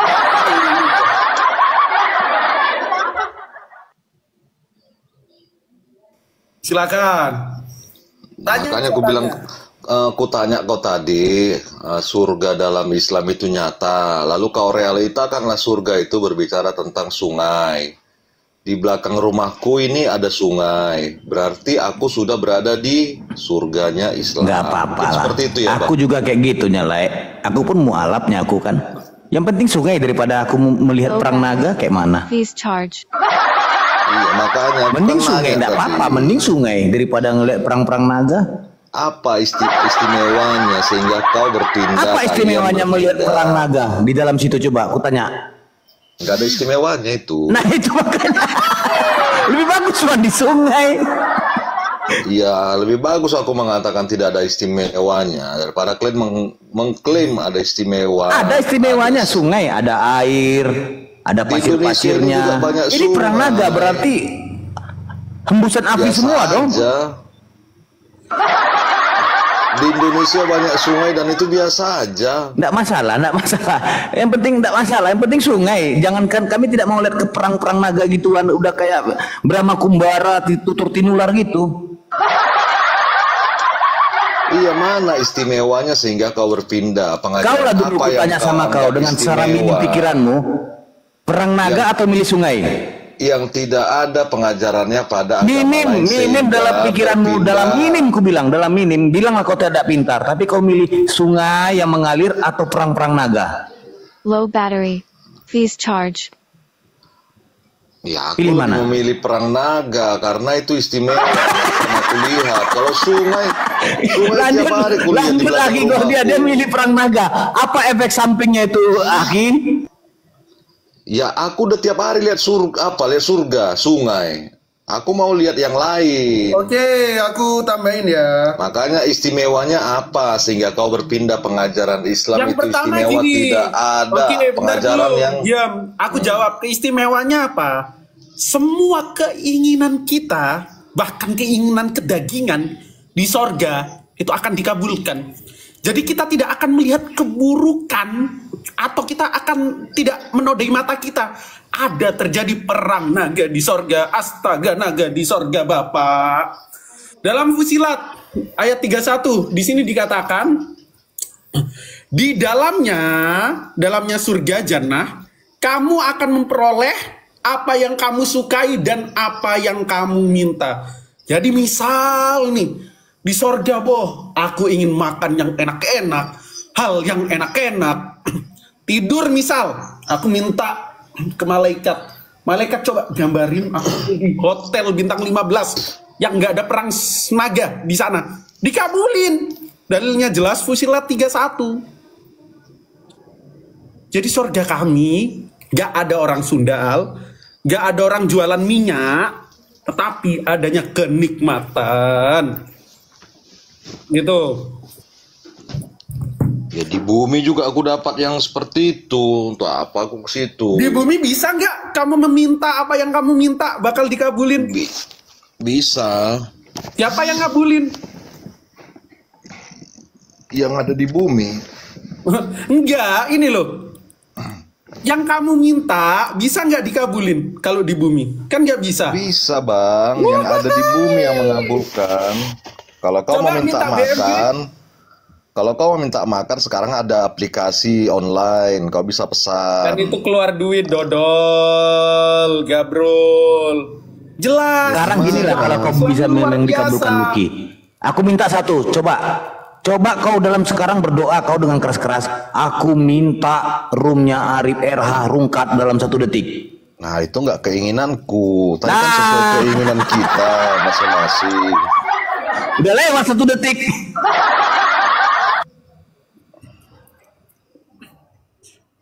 Makanya realita kan dulu surga itu. Ya, coba. surgaku luar biasa dalam sudut pandang Islam. Berbeda dengan sorganya Oten. Kalau aku di sana pasti bakal banyak minyak-minyak itu tumpah. Nanti aku kepleset. Terus naga nanti nyembur aku. Kan takut Wahyu 12 ayat 7 ada perang naga di sorga. Kan gitu. Sekarang tanya yang lain. Nah, berarti kau nggak bisa merealitakan Nggak bakal aku surga. tanya samamu. Cuma Makanya di rolling aja ya. Makanya di dalam doa Bapa kami itu ada jadilah kehendakmu di bumi seperti di surga. Di surga juga, di bumi juga manusia bisa mengalami keadaan seperti di surga. Surga itu berbicara tentang damai sejahtera, sukacita, kesenangan.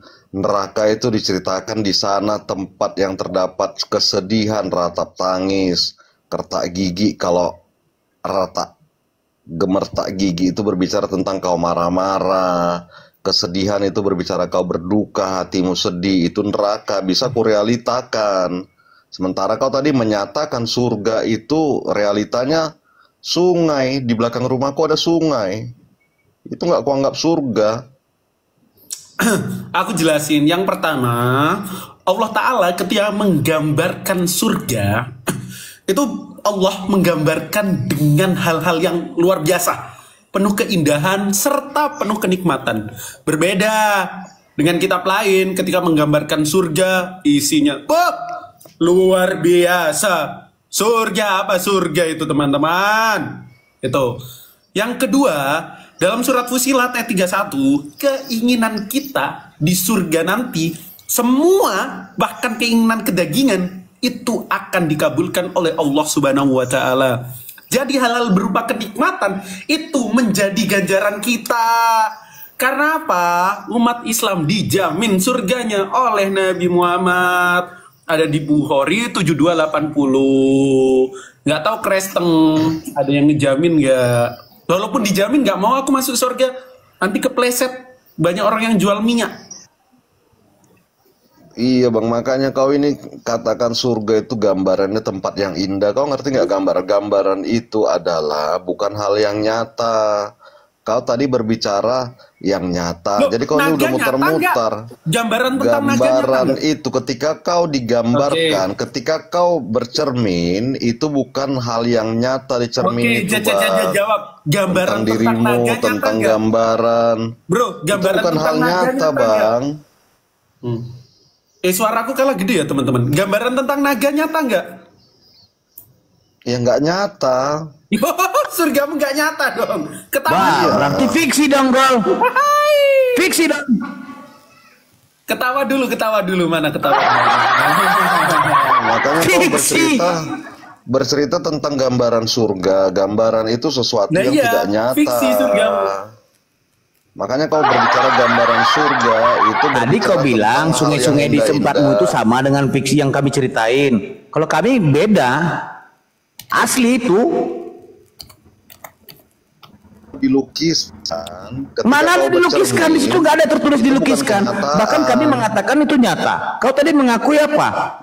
Ibarat lah, gambaran lah, macam lah, itu fiksi dong. Dia bercerita surga gambaran tempat berarti yang kami lagi membaca majalah Nova atau majalah Kartini. Enggak, penjelasan si Goldian ini, gambaran surga adalah tempat yang indah, segala keinginan manusia terpenuhi. Gambaran itu bukan realita. Makanya ketika kau bercermin, di cermin itu gambaranmu itu tidak realita. Astaga, naga di surga Bapak. You jawab, naga mitos, surgamu fiksi. Bisa kau jelaskan mitos? Mitos itu apa coba? Mitos itu bukan sesuatu yang nyata. Cerita rakyat, cerita karangan. Itu mitos. Mitos cerita karangan? Gimana itu mitos cerita karangan? Yalah, itu mitos lah itu. Karangan rakyat itu. Legenda-legenda hanya bisa dipercayai di masyarakat setempat, kan begitu. Legenda itu apa lagi? Udah makin banyak kalian yang mengulangkan kata-kata yang nggak ngerti kalian ini kurasa. Ya makanya main FF dong, pusreng dong. Kau sih kurang jauh mainnya.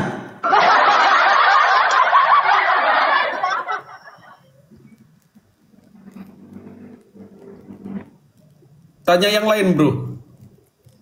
Iya, belum terjawab itu bang. Pengajaran apa yang istimewa pada Islam sehingga kau berpindah? Kalau berbicara kalau udah dijawab, kalau orang semua udah berbicara tentang surga, orang kami nggak ada berandai-andai gambar-gambaran. Apa yang tertulis itulah.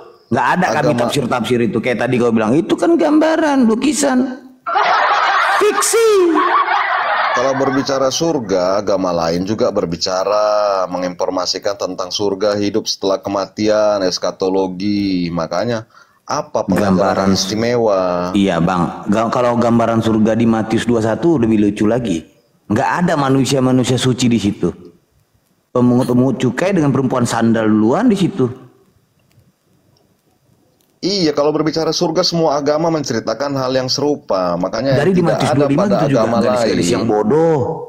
Ada di situ. Tidak ada ada agama lain ajarannya apa istimewanya pada Islam sehingga dia ini mualaf. Mana tahu Mas banyak yang mau mualaf di bawah. Nggak butuh. Kalau orang yang bermualaf kayak kami nih, yang cerdas, yang kritis berpikir, rasional dan absolut, seperti kami gitu, tidak mau. Iya, makanya aku tanya Tidak apa mau istimewanya termakan dogma dan pengajarannya. doktrin. Apa Lo istimewanya pengajarannya? Ngabe mata kau. Nggak dapat keren kan? Apa istimewanya? Mana tahu banyak yang mualaf di bawah ini mau mualaf. Yang pertama gini, dalam keimanan kita menyembah Tuhan yang tidak berwujud gondrong, maaf, yang tidak berwujud manusia, maaf, yang tidak pernah meninggoy. Itu istimewa sekali. Karena apa? Karena kita menyembah Tuhan yang hakikatnya benar dan Dia esa serta Dia tidak seperti makhluk. Ya banyak juga agama menceritakan. Itu informasi lama itu. Kamu tanya keistimewaan. Tidak istimewa. Makanya agama-agama lain juga menceritakan hal seperti itu. Keistimewaan jadi tritung apa? Berarti nggak ada istimewanya nih. Kaum bermualaf ini nggak ada istimewanya. Yang pertama, ketika kita jadi Islam, surga kita dijamin oleh Nabi Shallallahu Alaihi Wasallam. Yang pertama. Semua agama berbicara surga. Iya, beda tapi surga itu sama surgamu. Surgamu ada perang naga. Beda. Jangan samain. Dan gini, informasi surga neraka sama, ada. Enggak, gini Aki Goldian. Surga mereka itu cuma 24.000 mil loh. Oh, asli di kita paham jelasin gitu. 24.000 mil, sedangkan Indonesia lebih kurang 81.000 kilometer. Coba. Makanya gak ada istimewanya kan, bisa kau jelaskan. Untuk apa makanya gak ada istimewanya di Wahyu 21:16 itu. 24.000 mil doang. Ngakak aku. Surga apa itu sempit banget. Assalamualaikum Mure. Assalamualaikum warahmatullahi wabarakatuh, Pak Guru Moto. Assalamualaikum warahmatullahi wabarakatuh semuanya, guru-guru saya. Waalaikumsalam warahmatullahi wabarakatuh. Abang Moto. Siap. Izin aku lanjut. Nah, ini aja yang gedein. Nah, ini aja nih. Nah, siap, aman. Jangan aku, Kore. Janganlah. Jadi, masa guru yang Luki, coba kau bantah itu, Luki. Surgamu itu hanya 24.000 mil, lebar dan tingginya sama seperti panjangnya. 24.000 mil panjang dikali lebar ke atas 24.000 mil, itulah. Buset, itu sempit sekali, luar biasa sempitnya itu. Kau coba bayangkan panjang garis khatulistiwa Indonesia lebih kurang dari 82.000 kilometer, bahkan sampai 90.000 kilometer panjang garis pantai Indonesia. Sempit kali itu, macam mana rupanya?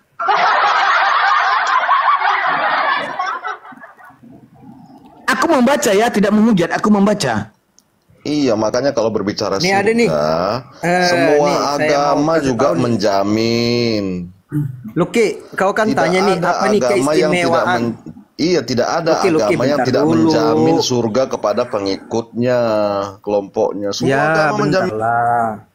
Luki, bentar dulu. Kau kan tadi tanya nih keistimewaan seorang mualaf masuk kemudian ke dalam Islam. Apa sih keistimewaannya? Banyak. Ini ya, saya bacakan kok salah satunya.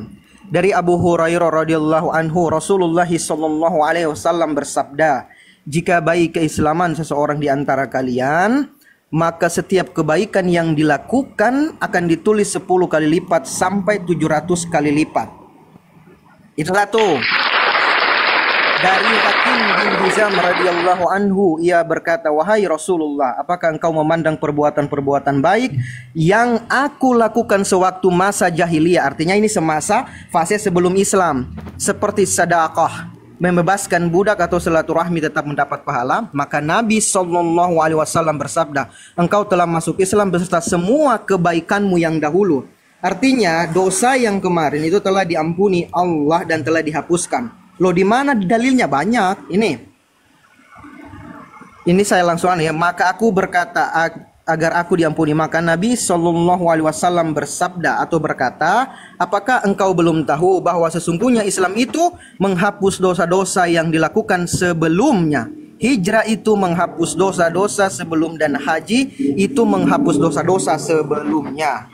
Jadi jelas, itulah izin keistimewaannya. Aki Zulkifli, coba dibacakan dia biar dia kalau mana tahu nggak terima. Di Quran surat An-Anfal ayat 38. Biar pedih telinganya itu. Al-Anfal. Ya, An-Anfal ayat 38. Kalau nggak salah aku itu. Dia kadang itu hadis, mana yang Quran?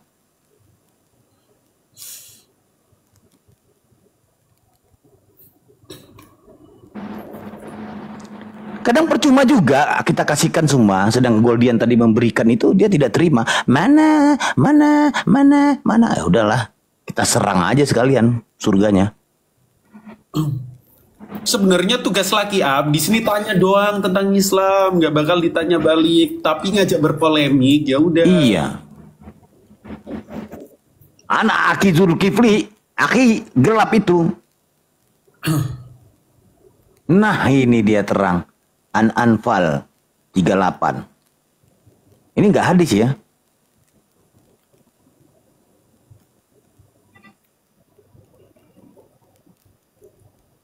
Di mute Aki. Kena mute. Afwan. Oke. Mereka itulah yang memperoleh surga Adnan, yang mengalir di bawahnya sungai-sungai. Dalam surga itu mereka diberi perhiasan gelang emas, dan mereka memakai pakaian hijau dari sutra halus dan sutra tebal. Mereka duduk sambil bersandar. Ini seolah-olah dalam peristirahatan yang tenang, di atas dipan-dipan yang indah. Itulah sebaik-baik pahala dan tempat istirahat yang indah. Mereka itulah orang-orang yang tinggi kedudukannya, yang memperoleh surga. Wah, tinggi kedudukan kalau di dalam surga, ya kan? Maksud Bangkasar Nero itu Al-Anfal 38. Mantap. Ya, itu sudah dibacakan Aki Goldian tadi. Tapi dia pengen keistimewaan kali gitu. Aduh, pusing dah. Nah ini Junaidi, silakan tanya sepuasnya tentang Islam. Nggak mungkin saya tanya balik, saya janji. Silakan Bro Junaidi. Bang, tadi saya minta maaf bang ya. Soalnya banyak typingan orang tadi bilang saya macam-macam.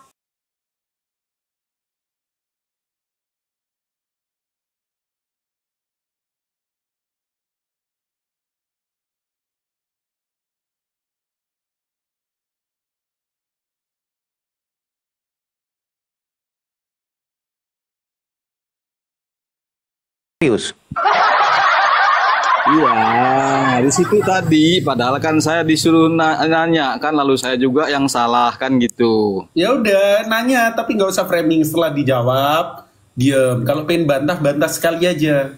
Udah. Kalau mau berpolemik, artinya kita harus berdebat gitu. Ya, gimana ya? Silakan bang, ada yang mau ditanyain lagi? Saya nyimak aja lah bang. Tanya ya. Aja bang, nggak ada oten nih. Butuh. Soalnya gini bang, ya saya kan ingin tahu juga Islam itu bagaimana bang. Ya makanya tanya. Atau mau ditanya? Atau mau ditanya aja, mau ditanya. Bagi nanti. Kalau ditanya, saya Pak Ustadz, saya enggak bawa data, saya lagi nongkrong ini di warung Pak Ustadz.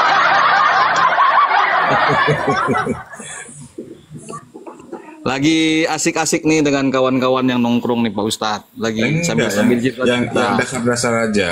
Tuhan ada berapa gitu kan. Biar itu kan Pak Ustadz dah tahu itu. Kok ditanya bolak-balik itu terus. Capek juga saya jelaskannya Pak Ustadz. Ya sudah nanya aja kan gitu. Nanya aja. Nanya apa lagi ya? Saya sih banyak di situ. Nggak usah pakai data, Bang, yang penting pakai logikanya masih ada, pakai akalnya aman, gitu aja deh. Silakan.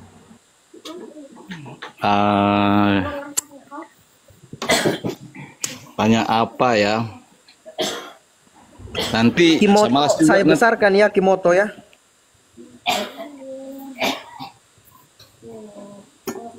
Saya ini kan cari pengalaman juga, Pak Ustadz. Soalnya kan saya ini ditunjuk ketua Kochiba kan di situ. Saya juga enggak mau mendengar sebelah pihak tentang anggota Kochiba itu di situ. Makanya saya cari ilmu juga di situ, di sini. Silakan bertanya aja, Bang. Nah, mengenai makan babi bolehkah saya tanya? Boleh. Silakan. B2. Ya, B2. Soalnya itu enak soalnya. Ya kan kok dilarang makan ada Yesus ayat makan babi enggak, Bang Junedi? Yesus makan B2 enggak? Yesus karena dia taat kepada hukum Taurat, ya dia enggak makan babi, Pak Ustadz.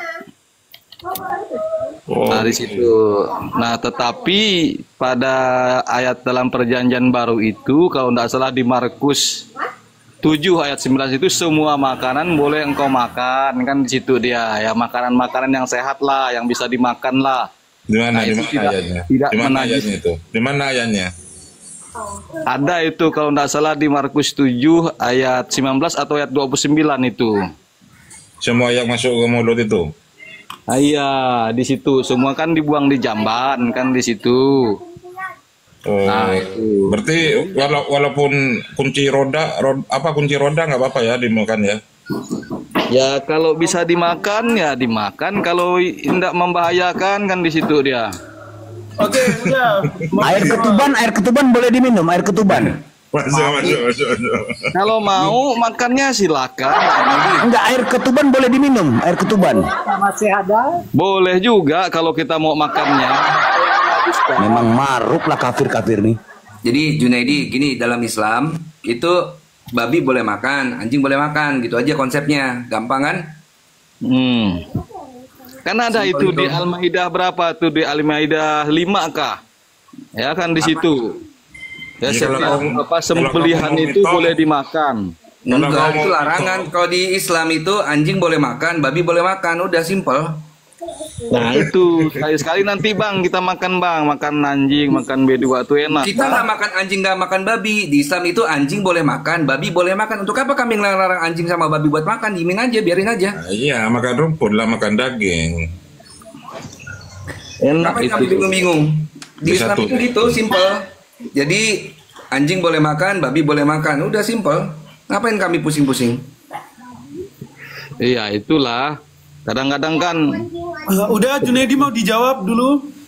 Ya silakan Bang Goldian. Yang pertama gini, dalam Islam kita mengenal yang namanya syariat. Yang mana itu kita jadikan dasar atau tuntunan kita untuk hidup. Allah berfirman dalam Quran surat Al-Baqarah ayat 2, "Dalikal kitabul la raiba fi." Kitab ini diturunkan untuk jadi petunjuk bagi orang yang bertakwa. Nah, dalam Islam, dalam Al-Baqarah ayat 173, di sini dikatakan jelas, sesungguhnya dia hanya mengharamkan sesuatu atasmu. Apa yang diharamkan? Bangkai, darah, daging B2, dan hewan yang disembelih dengan menyebut nama selain Allah. Akan tetapi siapa yang dalam keadaan terpaksa memakannya bukan karena menginginkannya dan tidak pula melampaui batas, maka tidak ada dosa baginya. Sesungguhnya Allah Maha Ghafur lagi Maha Rahim. Nah, hal ini juga kalau kita lihat dalam tradisi Yahudi mengenal yang namanya halakah, hukum-hukum. Dalam hukum-hukum Yahudi itu juga ada pantangan atau larangan memakan B2, dan itu diikuti Yesus. Ini termaktub dalam Imamat pasal 11 nomor 7. Demikian juga B2, sebab walau ia berkuku belah, bahkan kukunya membentuk celah, tetapi hewan itu tidak memanah biak, itu haram bagimu. Ini aku buka di ILT, tapi kalau kita buka di TB itu dikatakan haram. Jadi sama. Dalam Abrahamic Faith itu ada 3 yang diklaim. Pertama Yehud, Jews, kedua Kristen, walaupun aku sejujurnya nggak menganggap Kristen ini Abrahamic Faith. Lalu ketiga Islam. Yahudi dan Islam itu punya aturan dan tatanan dalam kehidupan beragama. Makanya Yesus kalau nggak salah dalam Matius 5 dia bilang, jikalau kehidupan beragamamu tidak lebih dari ahli Taurat dan orang-orang Farisi, maka kamu tidak akan mendapatkan kerajaan Allah. Orang Yahudi dan orang Islam dalam tatanan keagamaan itu punya aturan. Salah satu aturannya dilarang makan B2. Berbeda dengan yang diucapkan Paulus dalam Roma 5 bahwa matinya Tuhan kamu digantung di palang salib lalu jadi mayat dan dibangkitkan di antara orang mati pada hari ketiga, membatalkan segala hukum yang berlaku.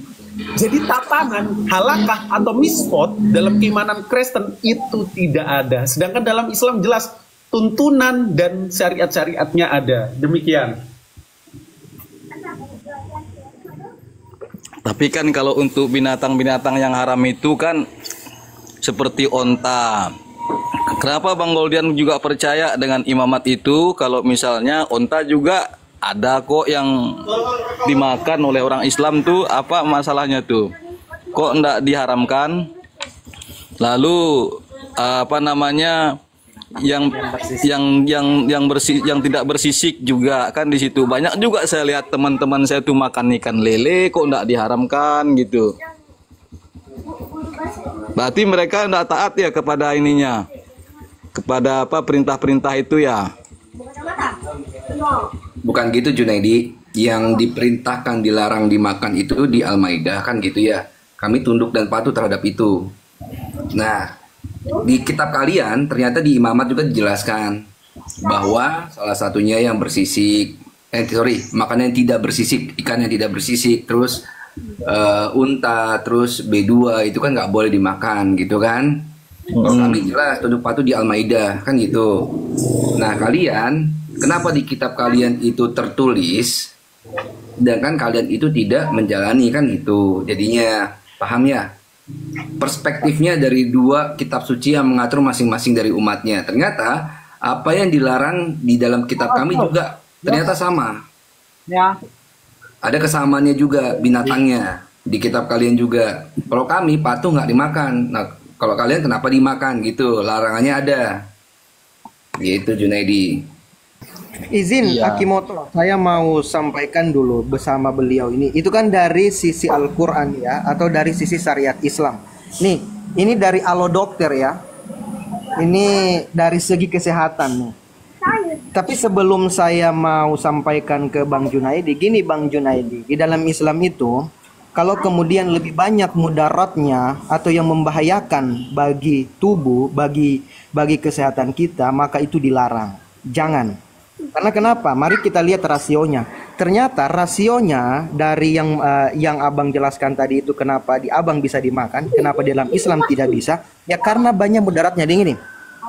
Di dalam babi itu kan kita tahu tuh banyak cacing pitanya ya kan. Bahkan kita tahu juga kalau babi itu memakan kotoran nih, telur cacing pita yang masuk ke perut manusia akan menetas menjadi larva.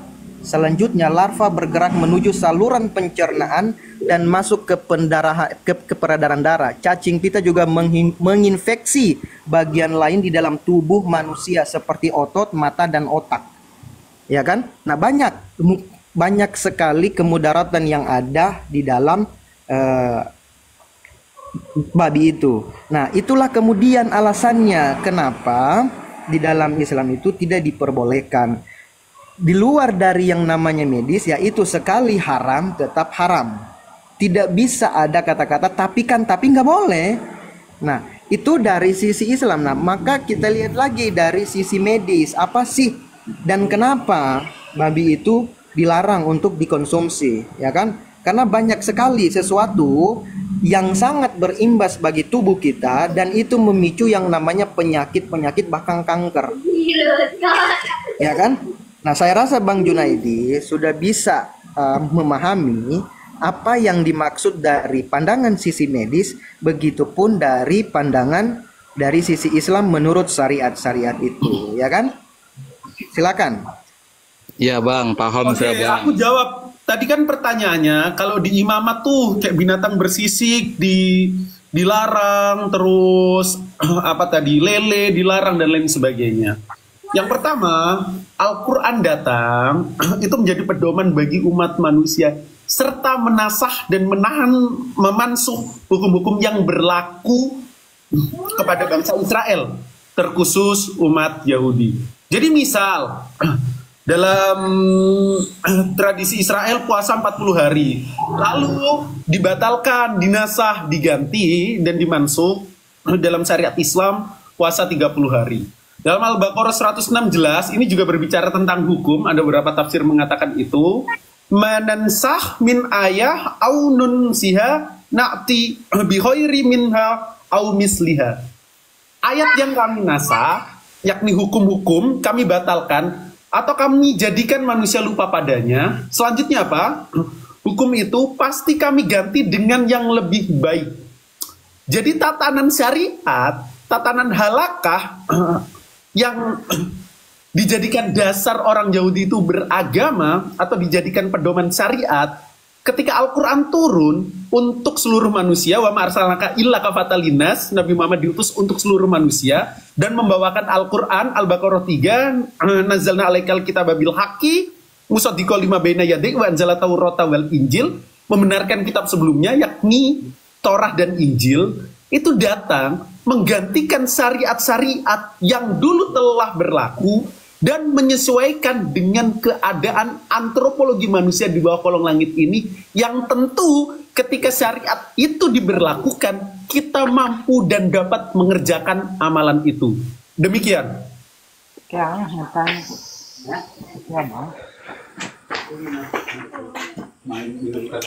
Ya, gimana ya? Apa yang mau saya tanggapin dulu ya? Kalau di Al-Maidah 5 itu kan setiap binatang yang disembelih oleh ahlul kitab itu bisa dimakan, kalau tidak salah di situ ya, di Al-Maidah. Ya, di Al-Maidah 5 di situ. Nah, itu kalau mengenai makanan-makanan yang disembelih oleh ahlul kitab kan di situ. Ya, walaupun saya ini nyembelih ayam kan, ya kalau saya lihat keluarga-keluarga saya yang datang pada saat Natal itu kan, ya saya harus mempersiapkan ayam itu hidup-hidup biar mereka yang menyembelihnya kan. Nah itu. Nah tetapi setelah saya lihat Al-Maidah 5 itu, walaupun saya yang menyembelihnya itu boleh juga dimakan itu. Nah itu. Nah kalau kita, waduh hujan. Nah kalau kita lihat kalau kita ke hukum Taurat itu Bang, kalau menurut saya ya memang ada hal-hal yang dibatalkan dan memang ada yang tidak. Ya contoh ibaratnya ya, yang kalau saya ingat itu mengenai perempuan yang berzina yang dibawa kepada Yesus. Nah, menurut hukum Taurat itu kan harus dirajam, ya kan? Harus dirajam. Tetapi dengan datangnya Yesus, ya kan? Nah, tapi tidak dirajam. Nah, di situ dia. Lalu mengenai persembahan kurban juga kan di situ dia. Nah, dalam perjanjian lama itu kan setiap penebusan dosa itu kan harus menyembelih binatang seperti domba, tengkukur, lain-lain sebagainya kan di situ. Nah, pada saat dalam perjanjian baru kan sudah tidak lagi, karena Yesus ya mempersiapkan dirinya menjadi korban sekali dalam selama-lamanya di situ. Nah itu, jadi hukum Taurat itu tidak sepenuhnya dibatalkan. Cuma menurut saya hukum Taurat itu dulunya berlaku dengan untuk bangsa Yahudi ya. Nah terus ya, lalu hukum Taurat itu berlaku untuk semua bangsa-bangsa. Nah di situ saya tidak bawa, kalau saya di rumah sih saya ada data-datanya Bang. Nah di situ dia. Menurut saya Bang, tanggapan saya Bang. Oke, aku jawab ya Bang ya. Udah nangkep poinnya. Jadi inti pertanyaannya gini. Dalam Al-Maidah ayat 5, sesembelihan yang disembelih oleh ahli kitab itu halal dimakan orang muslim. Ini ayatnya. Pada hari ini dihalalkan bagimu segala makanan yang baik. Makanan sesembelihan ahlul kitab itu halal bagimu dan makananmu halal. Tapi ahli kitab yang dimaksud itu syarat dan ketentuan berlaku Bang. Ada di mana? Ali Imran 64. Ali Imran 64. Nah ini. Ahli kitab yang dimaksud apa? Ini kata Allah. Qul ya ahlal kitabi ta'alau ila kalimatin sawa'im bainana wa bainakum alla na'budu illallah wa la nusyrika bi syai'aw wa la yattahida ba'duna ba'dun. Qul ya ahlal kitab, katakanlah ya Muhammad kepada mereka ahli kitab, ta'alau ila kalimatin sawa, bahwa kita memegang suatu kalimat yang sama, ta'alau ila kalimatin sawa, bainana wa bainakum, antara kami, antara kita dengan kalian, Allah na'budu illallah, bahwa kita tidak beribadah kecuali kepada Allah. Ahli kitab yang Allah maksud, yakni ahli kitab yang juga beribadah kepada Allah. Pertanyaannya, kalau abang menganggap diri abang sebagai ahli kitab, abang beribadah kepada Allah nggak? Kan enggak. Abang menyembah 3 Tuhan tapi satu. Yang pertama itu. Yang kedua, abang membicarakan, ini maaf aku nyenggol dikit. Abang membicarakan ayat tentang Yesus tidak jadi merajam perempuan yang berzina. Itu ada di dalam Yohanes 8 ya kalau nggak salah. Yohanes 8. Tapi maaf bang, ayat ini tuh terkonfirmasi palsu. Saya bisa buktikan. Bahwa ayat-ayat tentang perempuan yang berzina itu tuh disebut sebagai perikop adultery, yang mana di dalam naskah-naskah tertua Sinaiticus dan Vatikanus ayat itu tidak ada. Demikian. Oh iya, bisa di take over ya Ustadz-ustadzku, aku mau sholat dulu. Tafadhol. Halo. Halo, silakan Bang Guldan, sholat silakan. Iya. Silakan di take over Al Fadil semua.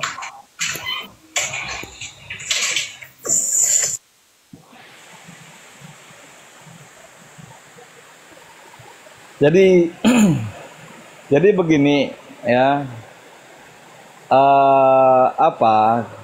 Sebenarnya orang Kristen itu bukan menyembah 3 Tuhan. Ya, tetap satu Tuhan yang disembahnya. Kan di situ. Yesus kan juga pernah mengatakan, hai orang Israel, sembahlah Tuhan Allahmu, Tuhan itu adalah Esa, kan dia bilang begitu.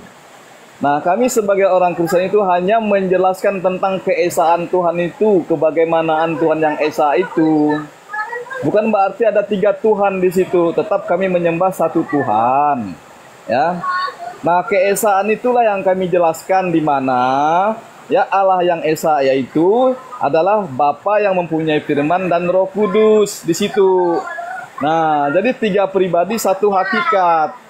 Nah, bukan 3 Tuhan tetapi satu Tuhan yang kami sembahkan. Nah, yang kami sembah itu abang-abangku.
Gimana nih Ustadz Arif, kok semua jadi berhala di sini? Diam semua. Apa pada sholat semua ya?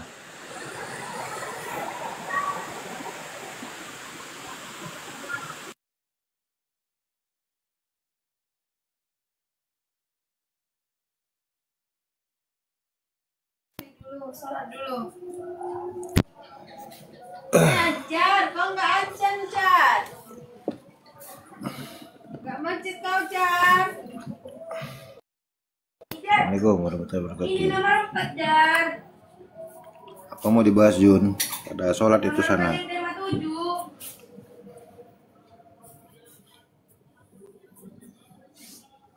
Enggak, yang ini yang di Apa Jun? tes.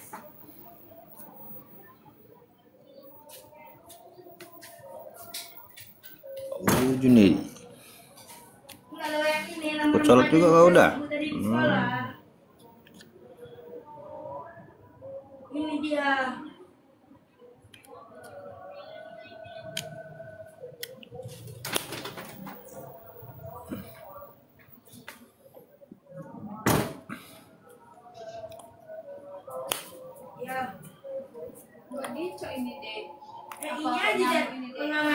Ikut sholat dia udah bagus.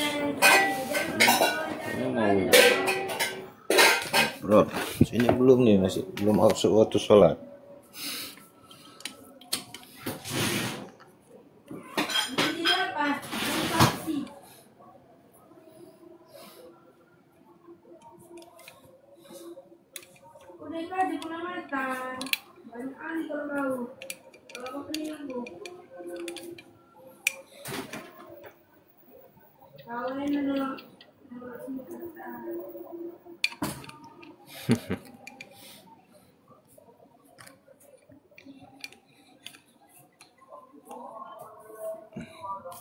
Bahasa apa rupanya Jun tadi Jun? Sampai di mana rupanya bahasannya? Biar disambung Jun.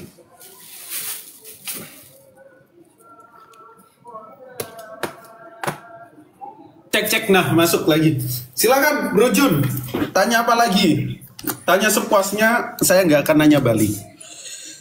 Tapi kalau berpolemik berarti siap berdebat gitu. Ya udah sholat ya bang. Udah terjawab kan tadi ya? Iya bang, cuman saya bingung kalau yang abang katakan itu yang perempuan berzina itu kok ayatnya palsu tuh bang. Oke, itu ada di Yohanes 8. Nih, ntar kita buka Sinetikus ya.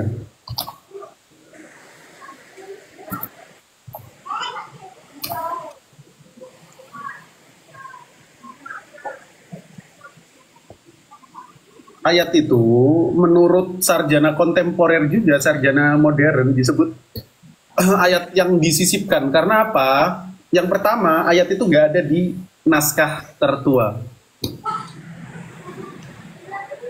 Coba ya, bentar. Izin.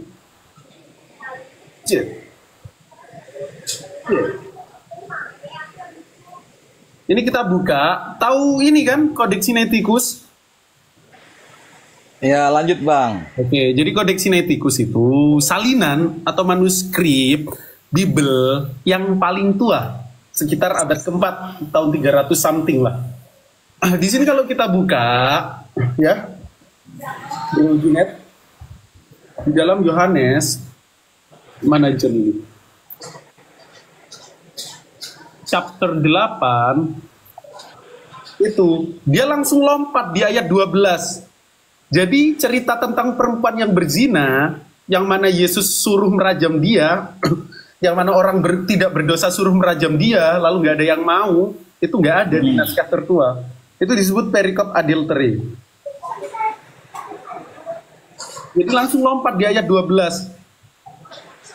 Udah ya, udah saya buktiin. Oh itu langsung lompat itu bang ya. Nah, ayat 1 sampai 11-nya nggak ada. Padahal kalau menurut pemikiran saya itu bang, kan masalah kekristenan itu kan manuskripnya itu sampai 6.000-an tuh bang kan. Betul. Ya satu sama lain beda, iya kan? Nah cuman memang sih saya nggak pernah pelajari itu mengenai manuskrip itu. Oh, nah makanya belajar. Udah saya jelasin. Saya kan hanya baca Alkitab saja kan di situ, baca kitab suci saya aja apa yang ada tertulis di situ. Nah itulah yang saya pelajari ya. Iya, banyak ayat sisipan juga harus dipelajari sebenarnya. Tapi kok bisa ya dimasukkan ayat sisipan itu oleh yang penterjemah kitab saya ya? Nah, nggak tahu kenapa mereka kok lancang dan berani menambahkan ayat sisipan. Bahkan ada komentar dalam footnote kalau nggak salah Kisah Para Rasul atau berapa ya? Oh, footnote di kitab Ibrani, bentar saya tunjukkan. Karena ayatnya sering ditambah-tambahkan dan diubah-ubah.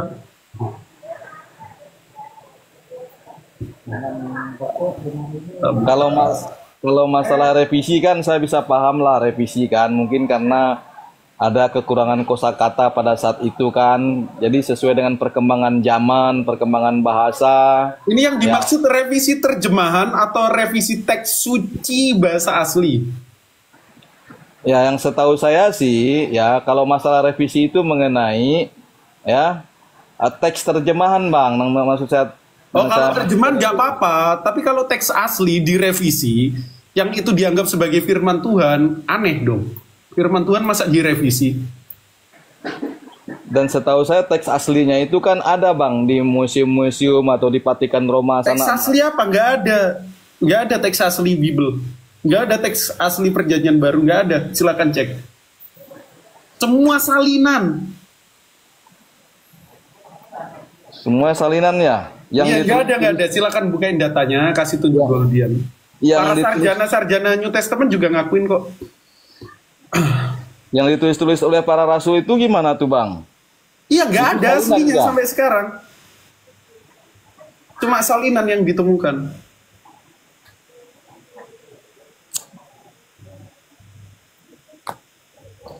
Soalnya sepengetahuan saya itu mengenai apa namanya teks-teks aslinya dari setiap para rasul itu ada di museum-museum Vatikan Roma. Museum mana? Ya di Vatikan Roma Bang mereka bilang. Vatikan Roma. Coba bisa bantu tunjukin datanya, saya baru tahu kalau itu. Ya saya dikasih informasi seperti itu sih oleh. Sama siapa yang ngasih informasi? Ya sama pendeta saya lah Bang. Ditipu abang sama pendeta abang. Waduh. Loh serius Bang? Di sini. Ini Ahimu tuh yang bisa bahasa Yunani. Kalau memang ditipu Bang, kan mungkin ya siapa sih orang yang mau ditipu kan?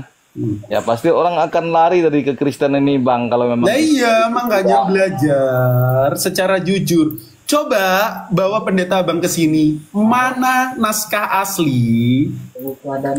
PB nggak ada. Fakultasi berarti anakku. Terus dia lari kok. Ya kalau naskah aslinya kan memang nggak ada kita pegang Bang. Nah iya kan nggak ada. Tapi berada naskah ahli itu ada di dalam museum-museum di Vatikan Roma, semua ada di situ. Datanya. Di situ dia Bang. Coba ini ada footnote di Ibrani 1 ayat 3, jelas ini. Di sini dikatakan, aku nggak bisa terlalu baca Yunani ya, Kurios Moto yang bisa. Yang mana kalau kita cek di sini, Ibrani ya. Hebrew, where is Hebrew?